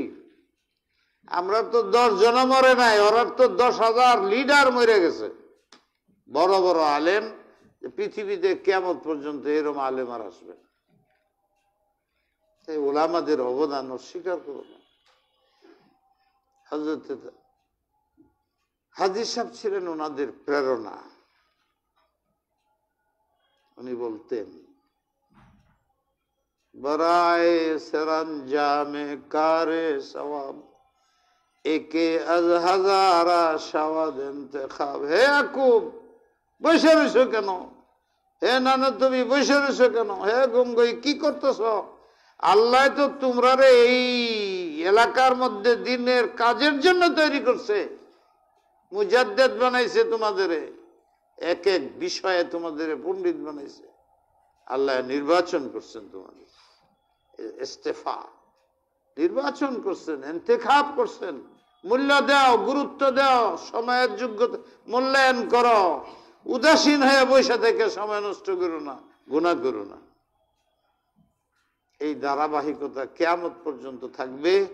আর এটি পয়দা হবে মাদ্রাসার থেকে, আর কোথাও নাই ব্যবস্থা। তাই মাদ্রাসা ছাত্ররা তোমাদের সময়ের মূল্যায়ন করো। কি কাজে মাদ্রাসায় আসছো, সেই কাজটাকে পরিপূর্ণভাবে কাজ করো। এর জন্য নামাজ জরুরি, আমল এলেম জরুরি। আল্লাহ তোমাদের নির্বাচন করছে, তোমার ভাইকে মাদ্রাসা আনে না, ওর এনে কলেজে ভর্তি করে ধুয়ে দিছে, প্রত্যেক দিন দাঁড়িয়ে 3 বার কাটে। ও আল্লাহ তারে নেয় নেই, ইন্তেখাব করে নেই। আর সেই 10 জন থেকে তোমার আইনে মাদ্রাসা ঢুকায়া হাফেজ বানায়া এখন দাওরায়ে হাদিস পর্যন্ত গেছো। এখনো বুঝো না আল্লাহ তোমাকে ইন্তেখাব করছেন? তুমি কি করে গুনাহ করো, কি করে তকবীর ওলা জায়গা, একবার তকবীর ওলা গেলে তো সারাত কান্দার কথা। তোমার মধ্যে এই অবস্থান কেন আসে না? মুনতাখাব হইতে পারতেছো না কেন? আল্লাহ পাক মেয়েদের মধ্যে হযরতে মারিয়ামকে ইন্তেখাব করছেন, একে আজ হাজারা শাওয়াদ ইন্তেখাবের মধ্যে পড়ে গেছে। এইটা ইন্নাল্লাহ আস্তাফাকি, আল্লাহ তোমাকে লক্ষ লক্ষ নারী থেকে নিজেই কোন কাজের জন্য নির্বাচন করেছেন। ওয়াতাহারাকি, মানুষ তোমাকে হারামজাদা বলে, নাউজুবিল্লাহ। আমি আল্লাহ ঘোষণা করলাম মেয়েদের মতো তোমার মতো পবিত্র আর নাই। তো যারা দিনের কাজ করে মানুষে তাকে গালি দিবে, আল্লাহ বলেন খায়রুকুম মান তাআল্লামাল কুরআনা ওয়া আল্লামা। সারা দুনিয়া মানুষ বকা দিতে পারে, আমি আল্লাহ তোমারে বুকের মধ্যে রাখি। যারা দিন শিখাও, মানুষকে তাফসীর শোনাও, মানুষকে দিনের দাওয়াত জুড়তে থাকো। তোড়তে চাও না, তোড়ো না। তোরা মানে জোর ছুটায় দেওয়া, ঝগড়া লাগায় দেওয়া, দল দল বানায়। তো হারা কি সমস্ত সাইটে আল্লাহ পাক তোমাকে যোগ্যতা, পবিত্রতা, চারিত্রিক নিপুণতা দান করছেন। মানুষে তোমার চারিত্রিক ভাবে বদনাম করে অপবাদ দিচ্ছে, বাচ্চা কেমনে হইল, এতে তুমি ঘাবড়ে না। আমি আল্লাহ করছি, সব জানি। আমি তোমার পবিত্রতা ঘোষণা করলাম। উম্মতে মুসলিমা বেঁচে গেছে এটা বিশ্বাস করে। যুক্তি ছাড়া আল্লাহর এই নির্দেশ আমরা মানি। ইন্নাল্লাহ আস্তাফাকি ওয়া তাহারাকি ওয়া আস্তাফাকি, একটা হলো আমি তোমাকে নির্বাচন করছি, আর একটা নির্বাচনে ইস্তাফাকি আলা নিসাইল আলামিন, সারা পৃথিবীর মেয়েদের উপরে প্রাধান্য তো দেবে। আল্লাহু আকবার। আপনি বলতে পারেন পৃথিবীতে আদম আলাইহিস সালাম থেকে হাওয়া আলাইহিস সালাম আছে, ওখান থেকে নিয়ে কিয়ামত পর্যন্ত যত নারী আসবে, আল্লাহ বলতে সব নারীদের মধ্যে 1 নম্বর হইল মারিয়াম। তুমি তারা গালি দাও, হাত থেকে উম্মতে মুহাম্মদিয়ার মধ্যে প্রবলেম পড়ে গেছে। মারিয়াম আগে মর্যাদা বেশি না খাদিজাতুল কুবরার, না আয়েশার, না ফাতেমার, না আসিয়ার। এই আউরিয়া না, আল্লাহ তো এটা কয় কি ওয়াস্তাফাকি আলা নিসাইল আলামিন, সমগ্র পৃথিবীর মহিলাদের মধ্যে তুমি 1 নম্বর। এটার মধ্যে তো দেখা যায় উনি আগে গেছেন। এই জন্য এখানে এসে আমরা দম বন্ধ হয়ে যায়। আমার নবীর বিবিরা রয়ে গেছে। আসল কথা তো আল্লাহ যে যে শব্দ ব্যবহার করছে, এটার যে কি মাহিত্য আমি জানি না, কিন্তু অনেকে সাহস করে একটা কথা কইছে, আমি শুনাইতেছি কিন্তু এই সাহসে কইতেছি না। কেউ কেউ বলছেন নিসাউল আলামিন, আলিফ লাম আহাদি, এটা উনার যুগের মেয়েদের মধ্যে। হযরতে মারিয়াম যে যুগে ছিলেন, এই যুগের সারা বিশ্বে যত নারী ছিল তাদের মধ্যে উনি 1 নম্বর। ওনার পরের যুগে, হুজুরের যুগে আসছে হযরত আয়েশা 1 নম্বর, অথবা খাদিজা 1 নম্বর, অথবা ফাতিমা 1 নম্বর। বুঝলেন না কি আবার লাগছে? হ্যাঁ, যদি আমরা নবীর বিবিরা 1 নম্বরে নিতে চাইতে এই আলামিনের মধ্যে কিছু এদিক সেদিক অর্থ করতে হইল। যে আলামিনের অর্থ হইল হযরতে মারিয়ামের যে জওয়ানরা ছিল ওই যুগে সারা পৃথিবীতে উনি শ্রেষ্ঠ ছিলেন, ওনার পরে এনো নাই। এই কইয়া জীবন বাঁচাই। কিন্তু আমি বেশি বলি না, কেরে যদি আল্লাহর এটা মকসুদ নয়। মারিয়ামের যে ব্যাপার, এই তো সাংঘাতিক। আল্লাহ নিজের হাত দিয়ে হেরে পয়দা করছে, আবার বিয়া ছাড়া বাচ্চা হয়েছে, আবার হের পিছে আল্লাহ লাগিয়ে যাতে কেউ ক্ষতি না করতে পারে। এটা সব দেখলে আল্লাহর যে মায়া ঈসার প্রতি এবং তার মার প্রতি, এইরকম তো আমাদের নবীরও দেখা যায় না। এর মনে মধ্যে খেলাই আর কি, আল্লাহ তওবা করি, সবচেয়ে বড় নবী আমাদের নবী, এটাও ঠিক। ওনার বিবিও বড়, এটাও ঠিক। বাকি আকাশের দিকে তাকাও, অনেক উপরে সিল দৌড়াদৌড়ি করতেছে, কুন্ডা উপরে কুন্ডা নিচে কিচ্ছুই বোঝা যায় না। আমরা বলি এই হযরতে মারিয়াম বড় না আয়েশা বেশি দামি, না খাদিজাতুল কুবরা, না আসিয়া, না উম্মে মুসা, এটা সব এত উপরে।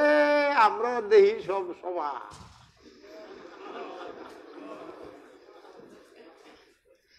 এত উপরে রুহানি জগতের মধ্যে কেডা কথা নিয়ে উপরে দেখা যায়। আমরা যখন উপর বা চাই, একটা সময় আছে সব দেখা যায় 1 সমান। বাস আমরা সবাই সমান বড় মনে করি। এর উপরে কেডা হাসরের ময়দানে দেওয়া যাব, আল্লাহ জানে। আমরা কোনটা কয়ে কোন বিপদে পড়ি। হ্যাঁ, বাস কিরকম আল্লাহ এইটা ধান্দিকতা লাগাই দিয়েছে। কারে বড় কষ্ট, চুপ। হাতে মারে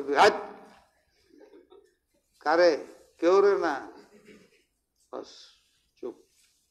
ইনাদের ব্যাপারে চুপ থাকো। তাদের সে বড় হইলে তাইলে না তুমি কেডা বড় কেডা ছোট, কেডা বড় কেডা ছোট বলতে পারবা। তার সে বড় হইতেই হতো। নিচে তুমি হের বুঝবে না, কেডা বড় কেডা ছোট বলবো কেমনে? আল্লাহ যে বলছে এইটুকুর উপরে থাকো। কি আল্লাহ বলছে, ওয়াসতাফাকি আলা নিসাইল আলামিন, সমস্ত মহিলাদের মধ্য থেকে আমি তোমাকে মুনতাখাব করিলাম। এটা কি মর্যাদার ব্যাপার না অন্য কিছু? একদম মুফাসসিরিনরা যা বলছে আমি শুনাইছি, আমারও নিজের একটা তাফসীর আছে। এখানে যেটা আমি বলি, এটা সম্মানের সাথে সম্পর্ক না।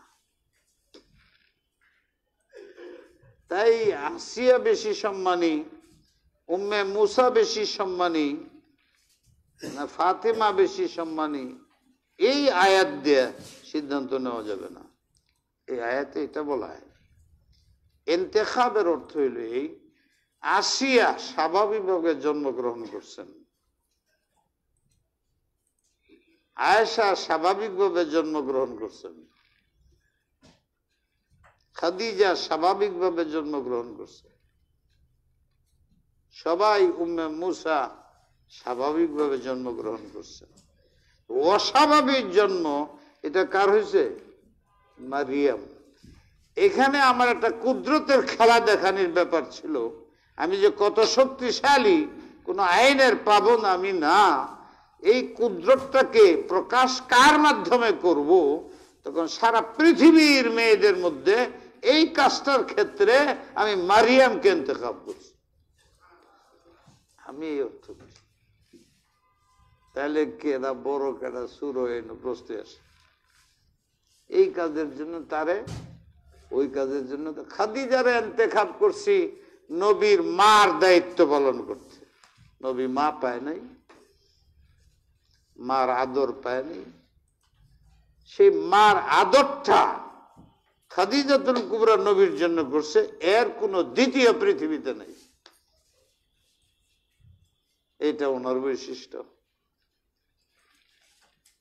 আয়েশা তার মতো শিক্ষিতা মেয়ে পৃথিবীতে নবীর বিবি হইয়া নবীর উলুম মারিফ, আধ্যাত্মিকতা, জাহেরি বাতিনি এলেম পৃথিবীতে কোন মহিলা ফাতেমা হজরতে কি জানি কয় আয়েশার মতো হয় নাই। এই দিক দিয়ে উনি এক নম্বর, নবীর বিবিদের মধ্যে উনি হয়েছেন। আর উনি দরদি, নবীর প্রতি এহসানে মার মতো হয়েছেন, এর নজির নাই। আয়েশার এলেম জ্ঞানের ক্ষেত্রে নজির নাই, মারিয়ামের সাথে জ্ঞানী রাদিয়াল্লাহু তাআলা। আসিয়া ওরে বাবারে বাবা, সে কাফেরের ঘরে থেকে তারা কুটি কুটি করে কাটছে, আগুনে ফেলাইছে, সব হইতেছে, কিন্তু সে এক কদম চুল এদিক সেদিক হয় নাই। লা ইলাহা ইল্লাল্লাহ। আল্লাহ তার মুসা তার কুলে নে পালাইছে, মুসাকে উসিলা বানায়। আসিয়া এত মজবুত ঈমানওয়ালা মহিলা হইলেন, পৃথিবীতে তার মতো আর নাই। এত কষ্ট, বেলালে হাফসির বুকের মধ্যেও গরম বরম 200 মণ পাথর রাখছে, চিৎকার করছে, কিন্তু শেষ পর্যন্ত উনি মুক্ত হয়েছেন, নবীর সাথে শান্তির জীবনও কাটাইছে। আসিয়া তার নাক কাটছে, কান কাটছে, হাত কাটছে, আগুন লাগাইছে, শরীরের মধ্যে নাক পুরাইছে, এর মধ্যে মরিচ ঢুকাইছে, এটা সব করছে যা করার। শরীরের অঙ্গটি কেটে কেটে কেটে কেটে লজ্জাস্থানে যা করার করছে, সে আগুন ঢুকাইছে, আরো অনেক কিছু করছে, যা পারছে, কিন্তু সে আল্লাহ আল্লাহ আল্লাহ এক কথা। যতদিন পারছে যুদ্ধ করছে, যখন পারে নাই তখন মজলুম হয়েছে, শেষ পর্যন্ত তারে আগুনের মধ্যে ফালায় চুইরে ছাই করে বলছে। এরপরেও এত বড় মজলুমা পৃথিবীতে আর আসে নাই। তো এক একজনের এক এক এমন বৈশিষ্ট্য আরেকজনের নাই। এদের আমরা কেডা বড় কেডা শুধু কেমনে কম, এই জন্য মাসা ছাত্রদের বলি, তোমরা ফেসবুকের মধ্যে লেখো, সমালোচনা করো বুজুর্গানে দিনের। কেমনে করো? কেমনে করো? কি লেখাপড়া করছো? কি অভিজ্ঞতা তোমাদের? এত বড় বড় আলেমদের উপরে আঙ্গুল উঠাও, যারা লাখো কোটি খেদমত করছে দুনিয়ায়, দিনের খেদমত করছে, যাদের বরকতে এখন তুমিও দিনের অংশ পাইতেছো, শিক্ষা পাইতেছো। আর এত বড় আল্লাহর ওলি দুনিয়াতে নাই, মরে গেছে, দুনিয়াতে আছে, তার বিরুদ্ধে মুখ খুলো, তার বিরুদ্ধে কলম ধরো, তোমার খবর নাই। তোমার যে দেমাগ খারাপির আজাব আল্লাহ তোমারে দিছে, তোমার মাথা খারাপ করে দিছে আল্লাহ। দুনিয়াতেই তোমার আলামত শাকাওয়াতের, তুমি আল্লাহর ওলিদের উপরে আঘাত করো। কওলান ফেলান, সাবধান হয়ে যাও। আল্লাহর উপর আঘাত করো, আল্লাহর রসুলের বুকে আঘাত করো। যখন একটা সুন্নত ছাড়ো, তো নবী সিনার মধ্যে বুলেটের মতন লাগে। কাফেররা যখন নবীর বিরুদ্ধে কথা কয়, তখন আমরা চেতে উঠি, ওঠাই উচিত। নবী আমাদের সামনে নবীর উপরে, আল্লাহর উপরে, কোরআনের উপরে আক্রমণ, এটা কোনো মুসলমান মেনে নিতে পারে না। কিন্তু আমি তোমাকে জিজ্ঞাসা করি, তুমি 24 ঘন্টা নবীর সুন্নতে আঘাত করতেছো, নবীর সুন্নতকে পদদলিত করতেছো, নবীর সুন্নত গীবত করতেছো, সুন্নতের খেলাফ কওলান ফেলান লিখতেছো গীবত, শোনা কথা লিখতেছ, একজনের উপরে অপবাদ দিচ্ছ, তাহরিফে মানবী আমলি করতেছ, কোরআনের উপরে আঘাত আনতেছ, সমালোচনা করতেছ, কোরআনে হারাম করছে। আমি কি বলবো? তোমার মাথা খারাপ, আল্লাহ তোমার আযাব দিছে, মাথা খারাপ বানাইছে। মাথা খারাপ, পাগলে, মাও চিনে না, বাপও চিনে না, চুরে চিনে না, শ্বশুর বাড়ি হেনতেও চুরি করে, বিয়া পড়াইতেছে, হ্যাঁ তলে দে কই স্বর্ণ রাখা আছে। তুমি সেই চুর, নিজের আকাবেরদেরকে গালি দাও। তুমি কি কুত্তার বাচ্চা? এটা যদি বলো তো তুমি কি? গালিটা কার উপরে গেল? তাইলে কুত্তার বাচ্চা, তুই একটা কুত্তার বাচ্চা। এই কুত্তার বাচ্চা বললে তো, কুত্তার বাচ্চা তো তুমি হইলে। এই অবস্থা হচ্ছে। কতবার আমি বলছি, পৃথিবীর সবচেয়ে বড় আযাব একটা মানুষের উপরে মেধাগ্রস্ততা, আর মেধা নষ্ট হয়ে যাওয়া। মেধা নষ্ট হইলে চোখে ঠিক কাজ করতে পারবে না, মুখে সঠিক কথা বলবে না, কানে সঠিক শুনবে না, সঠিক পথে হাঁটবে না, সঠিক জিনিস ধরবে না। কারণ ভালো মন্দের বিবেচনা তো মেধার দ্বারা হয়, মেধাই তোমার নষ্ট। তাইলে ভালো মন্দ, জান্নাতের পথ এবং কোনটা জাহান্নামের পথ তুমি বিবেচনা করতে পারবে না। তুমি তো যারা জান্নাতি ওদের উপরে আঘাত করতেছ। হয়তো আপনি কেমনে জানলেন? হযরত ইমাম শাফি বলছেন, আর ইমাম মুহাম্মদের কিসসা তো সবাই জানে। ইমাম শাফিকে জিজ্ঞেস, আলেমরা কি আল্লাহর ওলিউল্লাহ? উনি জবাব দিছেন, আলেমরা ওলিউল্লাহ না তো কে আল্লাহ ওলি আল্লাহ? যারা আলেম না জীবনে ওলি আল্লাহ হইতে পারে না, যারা আলেম হয়ে যায় এরা সব ওলি আল্লাহ।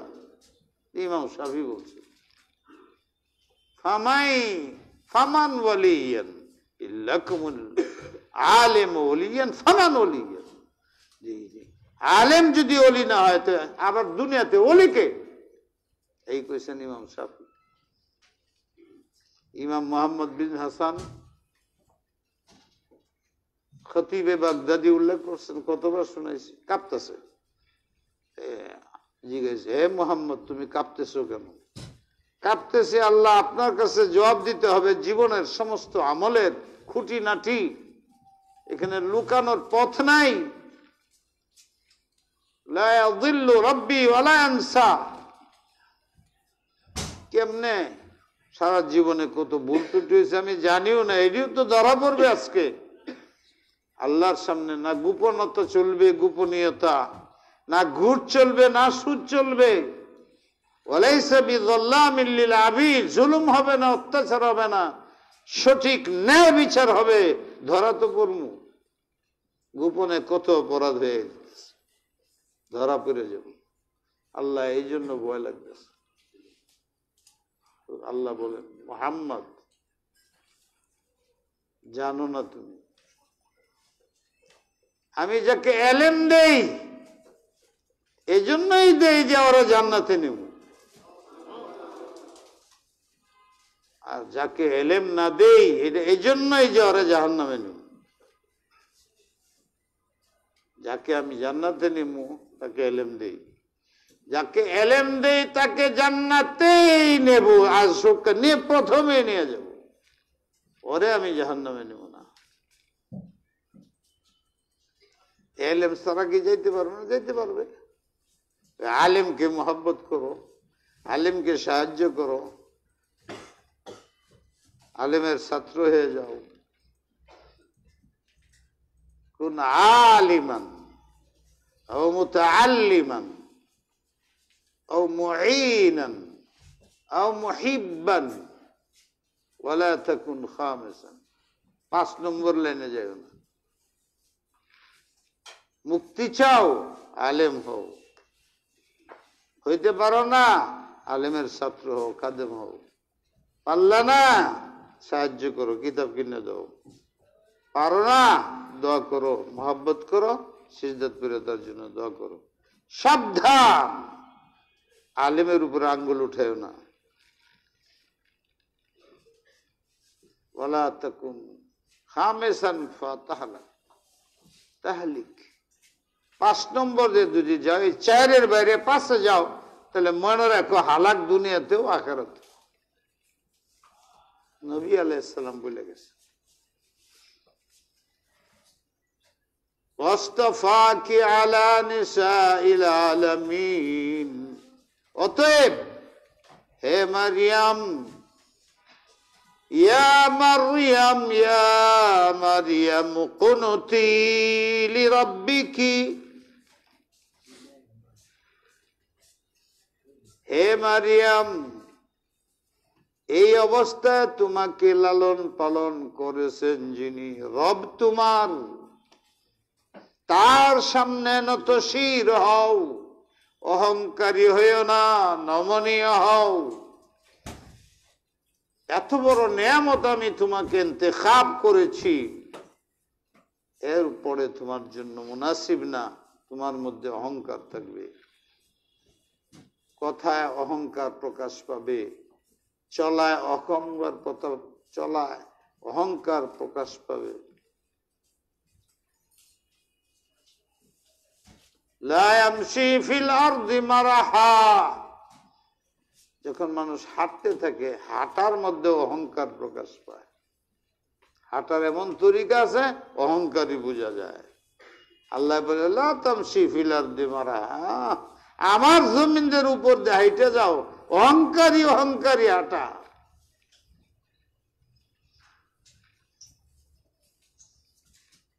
ওয়াকুনুতি মুতাওয়াজি কানিতিন মুতিঈন। সবসময় মুতাওয়াজি থাকো, নিজেকে ছোট মনে করো। চেতে উঠলে বোঝা গেল তুমি নিজেকে বড় মনে করো, মুতাকাব্বিরি করো। বলো হুজুর এটা তো আপনার মধ্যে বেশি। তোমরা সবাই দোয়া করো যাতে আমার এটা সরে যায়। এখন যদি না সরে যায় তাহলে তোমরা যাই, আমি না। তোমরা দোয়া কবুল হয় না। তোমরা সবাই দোয়া করলে আমার চেতাচেতি থাকবো? হ্যাঁ, এইটা আবার কেডা? হ্যাঁ হ্যাঁ, ঠিক কইছে। আমার যে চেতা চেতিরি না থাকলে সব পেরেশান হয়ে যাবে। আমার চেতা চেতিতে অনেক ফায়দা। তাহলে ওই চেতা চেতি না, এটা যে চেতা চেতি হিংসায় করে, অহংকারে করে, যে চেতা চেতির মাধ্যমে কাউকে সম্মান ক্ষুণ্ণ করতে চায়, হ্যাঁ প্রতিপন্ন করতে চায়, সমাজে তাকে ইনসাল্ট করতে চায়, ওইটা হারাম। আর যে চেতার মাধ্যমে তার ইসলাহ হয়ে যায়, ফটু বন্ধ হয়ে যায় সারা দুনিয়া, এই চেতা চেতি যায়।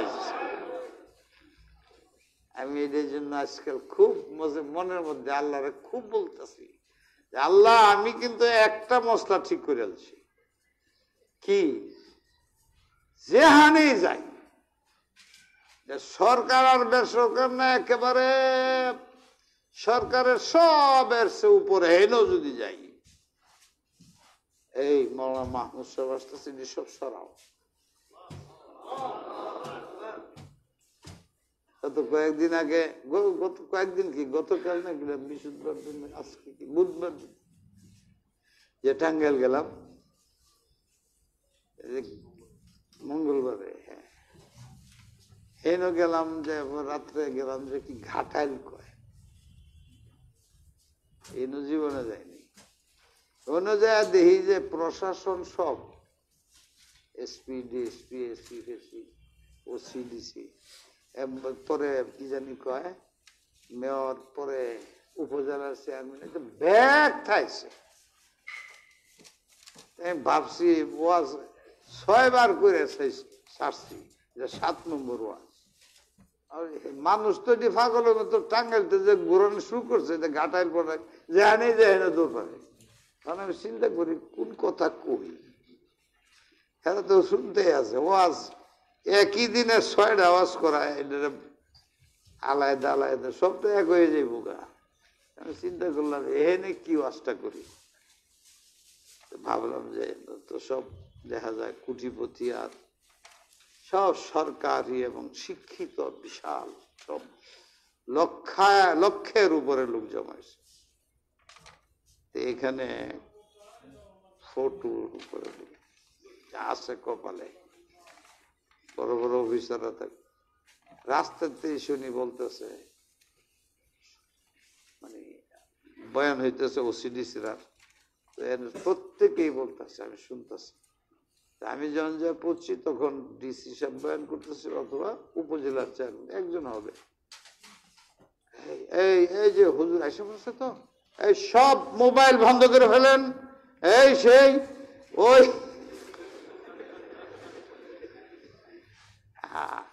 কোনো ভাই অনুরোধ করতেছি সব বন্ধ করে ফেলেন, এই সেই। আমি যে আমার মৌজুই নাই, ওইখানে এই আওয়াজ পৌঁছে রয়েছে। আবার এলান করতেছে সরকারি লোকে, বুঝাল চেয়ারম্যানেরা, দেখো উনি খুব কঠোর, এই মানি না উনি, ওখান থেকে দেখলে চলে যাবো, তাহলে আমরা সব কাজ বেকার হয়ে যাবো। পরে আমি এনে উঠে বললাম যে আমার খুব কষ্ট লাগতেছে। কি ব্যাপার? যে আপনারা আমার একটু সম্মান, পেপার টেপার আমার ফটো আসবে, এখানে নতুন আসছি, এইটাও নাই।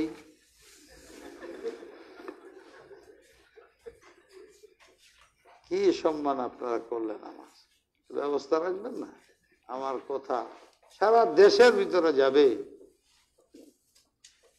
এমন ভাবে কইতেছি না, হেরা পেরেশান, একজন এদিকে চায়, একজন এদিকে চায়, একটা আর যদি আমার ছাত্র হেরা করে, হেরা করেন না হুজুর কোন একটা প্র্যাকটিস করবো। আমার ছাত্রদের একটা আজীব ধারণা, হুজুর একটা কিছু পেস মারবো, হুদাই খামাখা আমার দোষে। আল্লাহ তুমি দয়ালু, আল্লাহ সব করে। তা আমি আল্লাহর এখন আজকের মাঝে মাঝে বলি, আল্লাহ কিচ্ছু তো পারি নাই, কিন্তু তুমি দেখতেছ সারা বাংলাদেশ, এমনকি আমি ভারতে গেছি, দেওবন্দে গেছি, সব সাহারানপুরে গেছি, রাইট ওখানে ওইটা ওনার সামনে করা যাবে না। ছাত্র বাঙালি ছাত্র ছাত্রী আছে না, শুনে এই দেশের খবর তো আজকাল যায়। আমার সবচেয়ে আগে কয়ে উনি এটা খুব বিরোধী খেয়াল রাখো এই, এবং আমাদের যে সরকার একের টপ পর্যন্ত তারা, আমি থাকলে প্রেসিডেন্ট পদে, আমি আল্লাহ বলে আল্লাহ একটা কাজ তো করছি, একটা তো করছি, সব জায়গায় গেলে এটা করুন যাবো না, এটা হারাম, এ করছি তো আল্লাহ কয় বস উত্তরে পানি খাওয়াইলো হেরা লুয়ে গেলাগা। আর আমি মালুন এটা এত শিরকের কারণ হয়, সেইটা আমার কারণে বন্ধ হয়ে আছে, আল্লাহ উসিলা করে মাফ করে জান্নাত দিয়ে দিল। একটা আমল তো করছি। তোমাদেরকেও বলতেছি, ছাত্রদেরকে এবং আমার ভাইদেরকে, যে কোনো একটা কাজ করেন, হিম্মত করেন, আপনার মাধ্যমে সারা এলাকার মধ্যেই ইসলামের নূর নূরান্বিত হবে। আল্লাহ এটাকে জরিয়া বানায় আপনারা জান্নাত দান করবে। আল্লাহ বেশি কিছু চায় না, একটা ভালো কাজ এখলাসে হয়ে গেলেই উসিলা বাহানা বানায়া আল্লাহ দুনিয়াতেও আখিরাতেও নাজাতের রাস্তা করে দেন। ইয়া মারইয়াম কুনুতি, হে মারিয়াম আমার সামনে নতশির থাকো, অহংকারী হইও না। অহংকার করলে হাসাদ সহ অনেক গুণ আছে। আর কি ওয়াকুনুতি লিরাব্বিক, তোমার তো লালন পালন করতা, মা পালে তো বাচ্চা কি আদর করে না, মাকে চুমা দেয়, নরম হয়ে থাকে। আল্লাহ তো তোমার সরাসরি আসমান থেকে বেমৌসুম ফল দেয়া লালন পালন করছে। আমি যে বলতেছি আমার সামনে মতি হয়ে থাকো, আনুগত্য করো, এটা তো স্বভাবগত ব্যাপার, করা দরকারই, কারণ আমি তো তোমারে পালছি। আমার রেখা কার দিকে যাইবা, যাওয়ার সম্ভাবনা নাই। তবু বলছেন মুরব্বী, ওয়াসজুদি ওয়ারকাই মা'আর রাকিঈন, নামাজ পড়ো নামাজীদের সাথে। ওয়াসজুদি সিজদা করো। নামাজের মধ্যে যতগুলো আমল আছে সবচেয়ে দামি আমল হলো সিজদা, সবচেয়ে কষ্টের হলো রুকু। এই জন্য এই দুইটা উল্লেখ করছে। তাসমিয়াতুল কুল বিসমিল জুজ পড়ছো না, এনে তাই কইছে সিজদা করো, আল্লাহ বলেন রুকু করো, কিন্তু মুরাদ হইল নামাজ পড়ো। যেগুলো বেশি দামি নামাজের মধ্যে যে অংশটা ওটা উল্লেখ করছে, এটা হলো জুজ, আর মুরাদ হইল পুরা নামাজ। তাহলে কি বলবা? তাসমিয়াতুল কুল।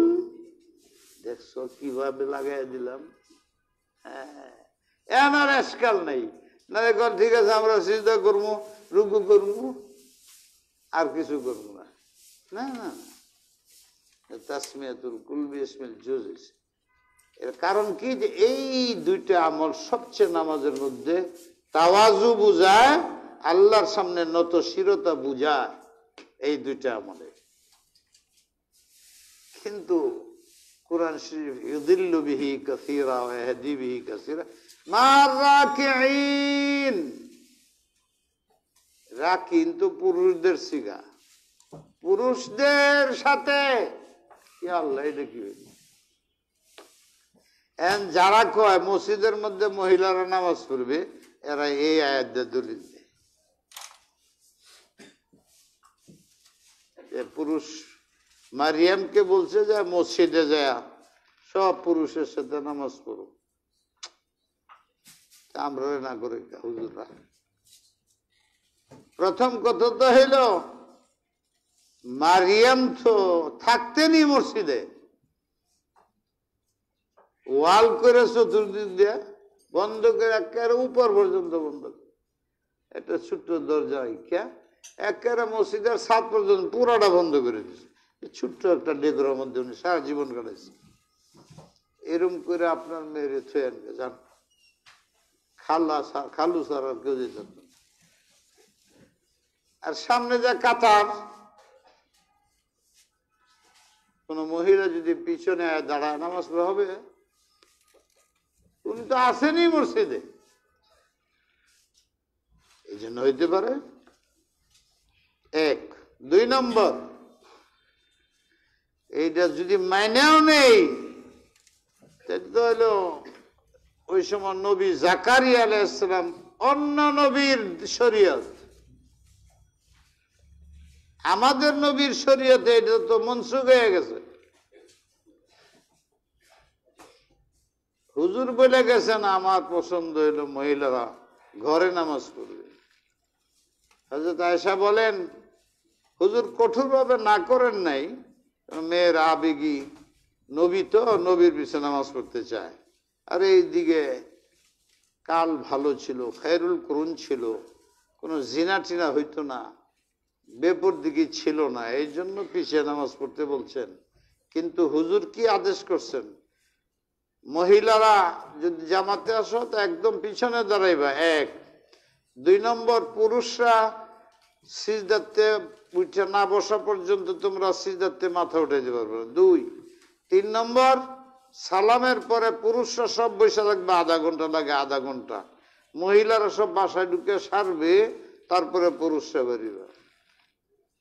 এই তিন শর্তে আমিও ফতোয়া দিলাম আপনার মসজিদে মেয়েরা আসুক, পুরুষরা বয়ে থাকবে, 1000 মেয়ে নামাজ পড়বে, আর সব জাজির বাসে ঢুকে সারলে পরে আপনারা মসজিদে বেরিবেন। বলেন হ্যাঁ। আর ওই যুগে একটা ঘটনা দেখেন, মহিলারা মসজিদে গেছে আর ছেলে তারা উঠায় লয়ে গেছে, গন্ডগোল হয়েছে। আর এখন শতে শতে ঘটনা ঘটতেছে তবলিগের, মহিলা মাদ্রাসায় মহিলাদের প্রবলেম, শত শত ঘটনা ঘটতেছে। ওই কার সাথে কার মিল করতেছেন আপনি? নবীর ব্যাপার। এরপরে হুজুর বলে গেছেন ওই মহিলা আমার সবচেয়ে প্রিয়, যারা ঘরের ভিতরে আন্ধার, যেখানে কোনো মানুষ যায় না, ওখানে নামাজ পড়ে। এই তো বলে গেছেন। এই 3-2 অর্থের পরে আমি আরেকটা অর্থ করতেছি, ওয়ারকাই মা'আর রাকিঈন। মার অর্থ সাথে না, সাথে নামাজ পড়তে নামাজ ফাসাদ হয়ে যায়, সব জানে। তাইলে মার অর্থ কি হইব? রুকু করা, সিজদা করা পুরুষের সাথে। পুরুষের নামাজ নষ্ট হয়ে যাবে তো। মশলা কি?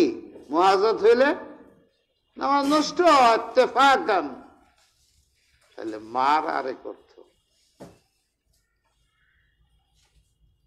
তাহলে হুজুর কোন তাফসীরের কিতাবে লিখছে না, না লিখলো আলেমরা কইলি তো আমি না আলেম, আমি কইতেছি, তোমরা লিখ গেল, নোট করে ফেল, আমি তো কিছু কম।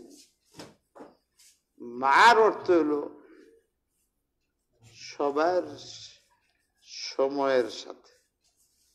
যখন রাকিনরা রুকু করে যে সময়, এই ওয়াক্ত হইলে ওই ওয়াক্তেই তোমরা মহিলারা তোমাদের জায়গায় নামাজ পড়বা। তারা মসজিদে যখন নামাজ পড়ে, মা তাদের সাথে ঘরের মধ্যে তোমরা নামাজ পড়ো এক সময়ে, তাদের সময়ের সাথে তোমাদের সময় মিলে না, এই অর্থ। কেউ তো কিছু বলে তো, হ্যাঁ কইবেন তো জাযাকাল্লাহ, কি সুন্দর অর্থ হয়ে গেছে। এই অর্থটা আমি কেমনে কইলাম, কোন সাহসে? এরকম একটা ঘটনা বুখারী শরীফে আছে, ওখানে এই গেঞ্জাম। ইতাকাফা মান নবী সাল্লাল্লাহু আলাইহি ওয়াসাল্লাম, ইতাকাফাত মান নবী সাল্লাল্লাহু আলাইহি ওয়াসাল্লাম। হযরতে হাফসা, হযরতে আয়েশা, জায়নব বিন জাহাশ তারা মসজিদের মধ্যে হুজুরের সাথে ইতিকাফ করছেন। হায় আল্লাহ, এর মুহাদ্দিসেরা বলছে পেরেশানির মধ্যে, এইটা কি? নবীর সাথে মসজিদের মধ্যে ওনার বিবিরা ইতিকাফ করে, বাঙ্গা বুঙ্গা মসজিদ, শেয়াল উক্তা ব্যক্তি ঢুকে এই মসজিদের মধ্যে খিমা হইতো চাটাই দেয়া, এহেন ব্যাগ বিবির উনি কেমনে ইতিকাফ করে? কে আল্লাহ, এটা কি কইল? তখন শেষ পর্যন্ত ঘুরিয়া গেছে পরে শেষে কেছে, ও এতক্ষণে বুঝে আসলো মান নবীর অর্থ এলো ফি ওয়াক্তিন নবী। হুজুরে মসজিদে যখন ইতিকাফ করছেন, ঠিক এই সময়ে হুজুরের বিবিরা মসজিদের বাহিরে বাসাতে ইতিকাফ করছেন। এইটা আমি দেখা মনে আইছে, তো এখন এই জন্য লাগাই দিচ্ছি। এইটারই বলে আল কোরআন লা তানকাযি আজাইবুহু। কোরআনের সুন্দর সুন্দর অবস্থার পরিপ্রেক্ষিতে নতুন নতুন অর্থ বেরিয়ে, এই যে একটা বেরিয়েছে, এই যে গঞ্জাম মহিলারা যাইতে পারে পুরুষের সাথে, এই আয়াতে বলে তুমি অর্থই বুঝো না। ওই হাদিসকে সামনে নাও আর এই আয়াতের অর্থ করো। মা ওয়াক্তের মা ইয়ত মুরাদ, স্থানের না, এক স্থানে না, দুই স্থানে, কিন্তু একসাথে একই অর্থে, এইটা অর্থ। যেমন হাদিসের মধ্যে স্থানেরটা কইছে, দুই স্থানে হইয়া একসাথে, তার মানে কি এক সময়ে। এখানেও মহিলারা মহিলার জায়গায়, পুরুষরা পুরুষের জায়গায়, সময় একসাথে। যদি আমার আল্লাহ জিজ্ঞেস তুই এরকম অর্থ করলে কেমন, আমি বললাম যে নবী যে অর্থ করছে এইটা করছি। নবীরে মানতে কইছো না? কহ আমি মানছি, বাকি না হইলে হে নবীরে ধরো, আমি জানি না। আপনিও তাই করবেন, বলবেন যে হুজুরে কইছে করছি, যদি ভুলে দেয় হুজুরে ধরেন, আমি না। আল্লাহু আকবার। যালিকা মিন আম্বাইল গায়বি নূহিহি ইলাইক। একটু ফাঁকে আল্লাহ রাসূলরা বলতেছে আমাদের নবীরা, হে নবী, এই ঘটনা কি তুমি জানতা? এই যে মারাত্মক ঘটনা হযরতে মারিয়ামের ইন্তেখাব, তার যে ঘটনা তুমি জানতা? তুমি জানতা না। আছে তৌরাত ইনজিলের মধ্যে, কিন্তু উল্টা পাল্টা লেখা আছে। এই না জানা খবর আল গায়ব, আমি কেবল বিশুদ্ধভাবে তোমাকে পরিবেশন করিলাম হে নবী। মা কুনতা লাদাইহিম, কেন করিলাম? যাতে তুমি তোমার উম্মতকে জানাও, তারা যেন মারিয়ামকে ইহুদিদের কথায় মুতাসির হইয়া তাদের যেন হারামজাদি না বলে, ঈসাকে যেন হারামজাদা না বলে, এই জন্য জানাইলাম তোমার। সঠিক ঘটনা এই। আর এছাড়া তৌরাত ইনজিলে অনেক বাজে কথা, অনেক বই পুস্তকে প্রেম প্রীতির কথা, সব বাতুলতা, মিথ্যা, অসার। এই সত্য ঘটনা তোমাকে জানাইলাম, মহাব্বতে তোমার উম্মতের মধ্যে যেন বিভ্রান্তির সৃষ্টি না হয়, জানায় দো আলেমদেরও, তারাও যেন তফসির করে বুঝায় দেয়। আর এই যে জাকারিয়ার ব্যাপার বদনাম করে, গলত কথা, শোনো আমার কথা। وما كنت لديهم إذ يلقون أقلامهم أيهم يكفل مريم وما كنت لديهم إذ يلقون أقلامهم أيهم يكفل مريم وما كنت لديهم إذ يختصمون জাকারিয়ার ব্যাপার।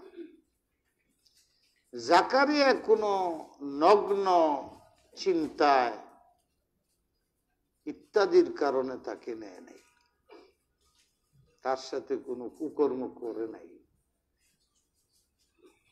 আমার আদেশে হয়েছে, আমি মারিয়ামের নিরাপত্তা সবচেয়ে বেশি বুঝি, তার জন্য আমি হযরত জাকারিয়াকে নির্বাচন করছি। হয়তো তুমি জানো না, তোমার মনেও সন্দেহ জাগতে পারে, নবীর তো সন্দেহ জাগবে না, কিন্তু তোমার উম্মতের সন্দেহ জাগতে পারে। এই ঘটনাও জানাই দিলাম। ওটা কি? ওমা কুনতা লাদাইহিম, হে নবী মুহাম্মদ সাল্লাল্লাহু আলাইহি ওয়াসাল্লাম, আপনি ছিলেন না বটে সেই সময়ে, আমি আল্লাহই ঘটনা ঘটাইছি।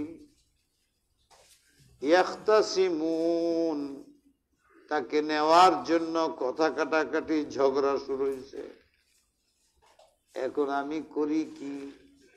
তখন আমি তাদের দিলে ঢাললাম, ইলকুনা আকলামাহুম, তোমাদের মধ্যে কে খাদিজা, কে মারিয়ামের তত্ত্বাবধান করবে, এটার জন্য লটারি করো। শরীয়তের মধ্যে লটারিও জায়েজ, কিন্তু যে লটারি পয়সার বিনিময়ে, যে লটারির মধ্যে শর্ত করে ক্ষতি হয়ে যায় কারো, চিহ্ন দে এইটা তুলিস, এটার মধ্যে পুরস্কারটা আছে, এই শয়তানির লটারি, এটি জায়েজ নাই। আর লটারি শরীয়তের কোনো দলিল না যেটাকে কেন্দ্র করে সিদ্ধান্ত করা যায়। সিদ্ধান্ত হবে সরাসরি কোরআনের দ্বারা। মসলার সিদ্ধান্ত কে কত পাবে, এই সিদ্ধান্ত কোরআনের দ্বারা পাবে। আমার সম্পত্তি, আমার 4 ছেলের জন্য 4টা প্লট করছি, এইটা প্লট করব না করব না, এটা কোনো শরীয়তের ব্যাপার না। যেভাবে সুবিধা করো, কারে কোনটা দিবা, হ্যাঁ কয় এইটা, হ্যাঁ কয় এইটা, লাগছে না তাদের মধ্যে। এইটা মিট করার জন্য লটারি জায়েজ, এইটা মিট করার জন্য। লটারি শরীয়তের কোনো হুকুম না।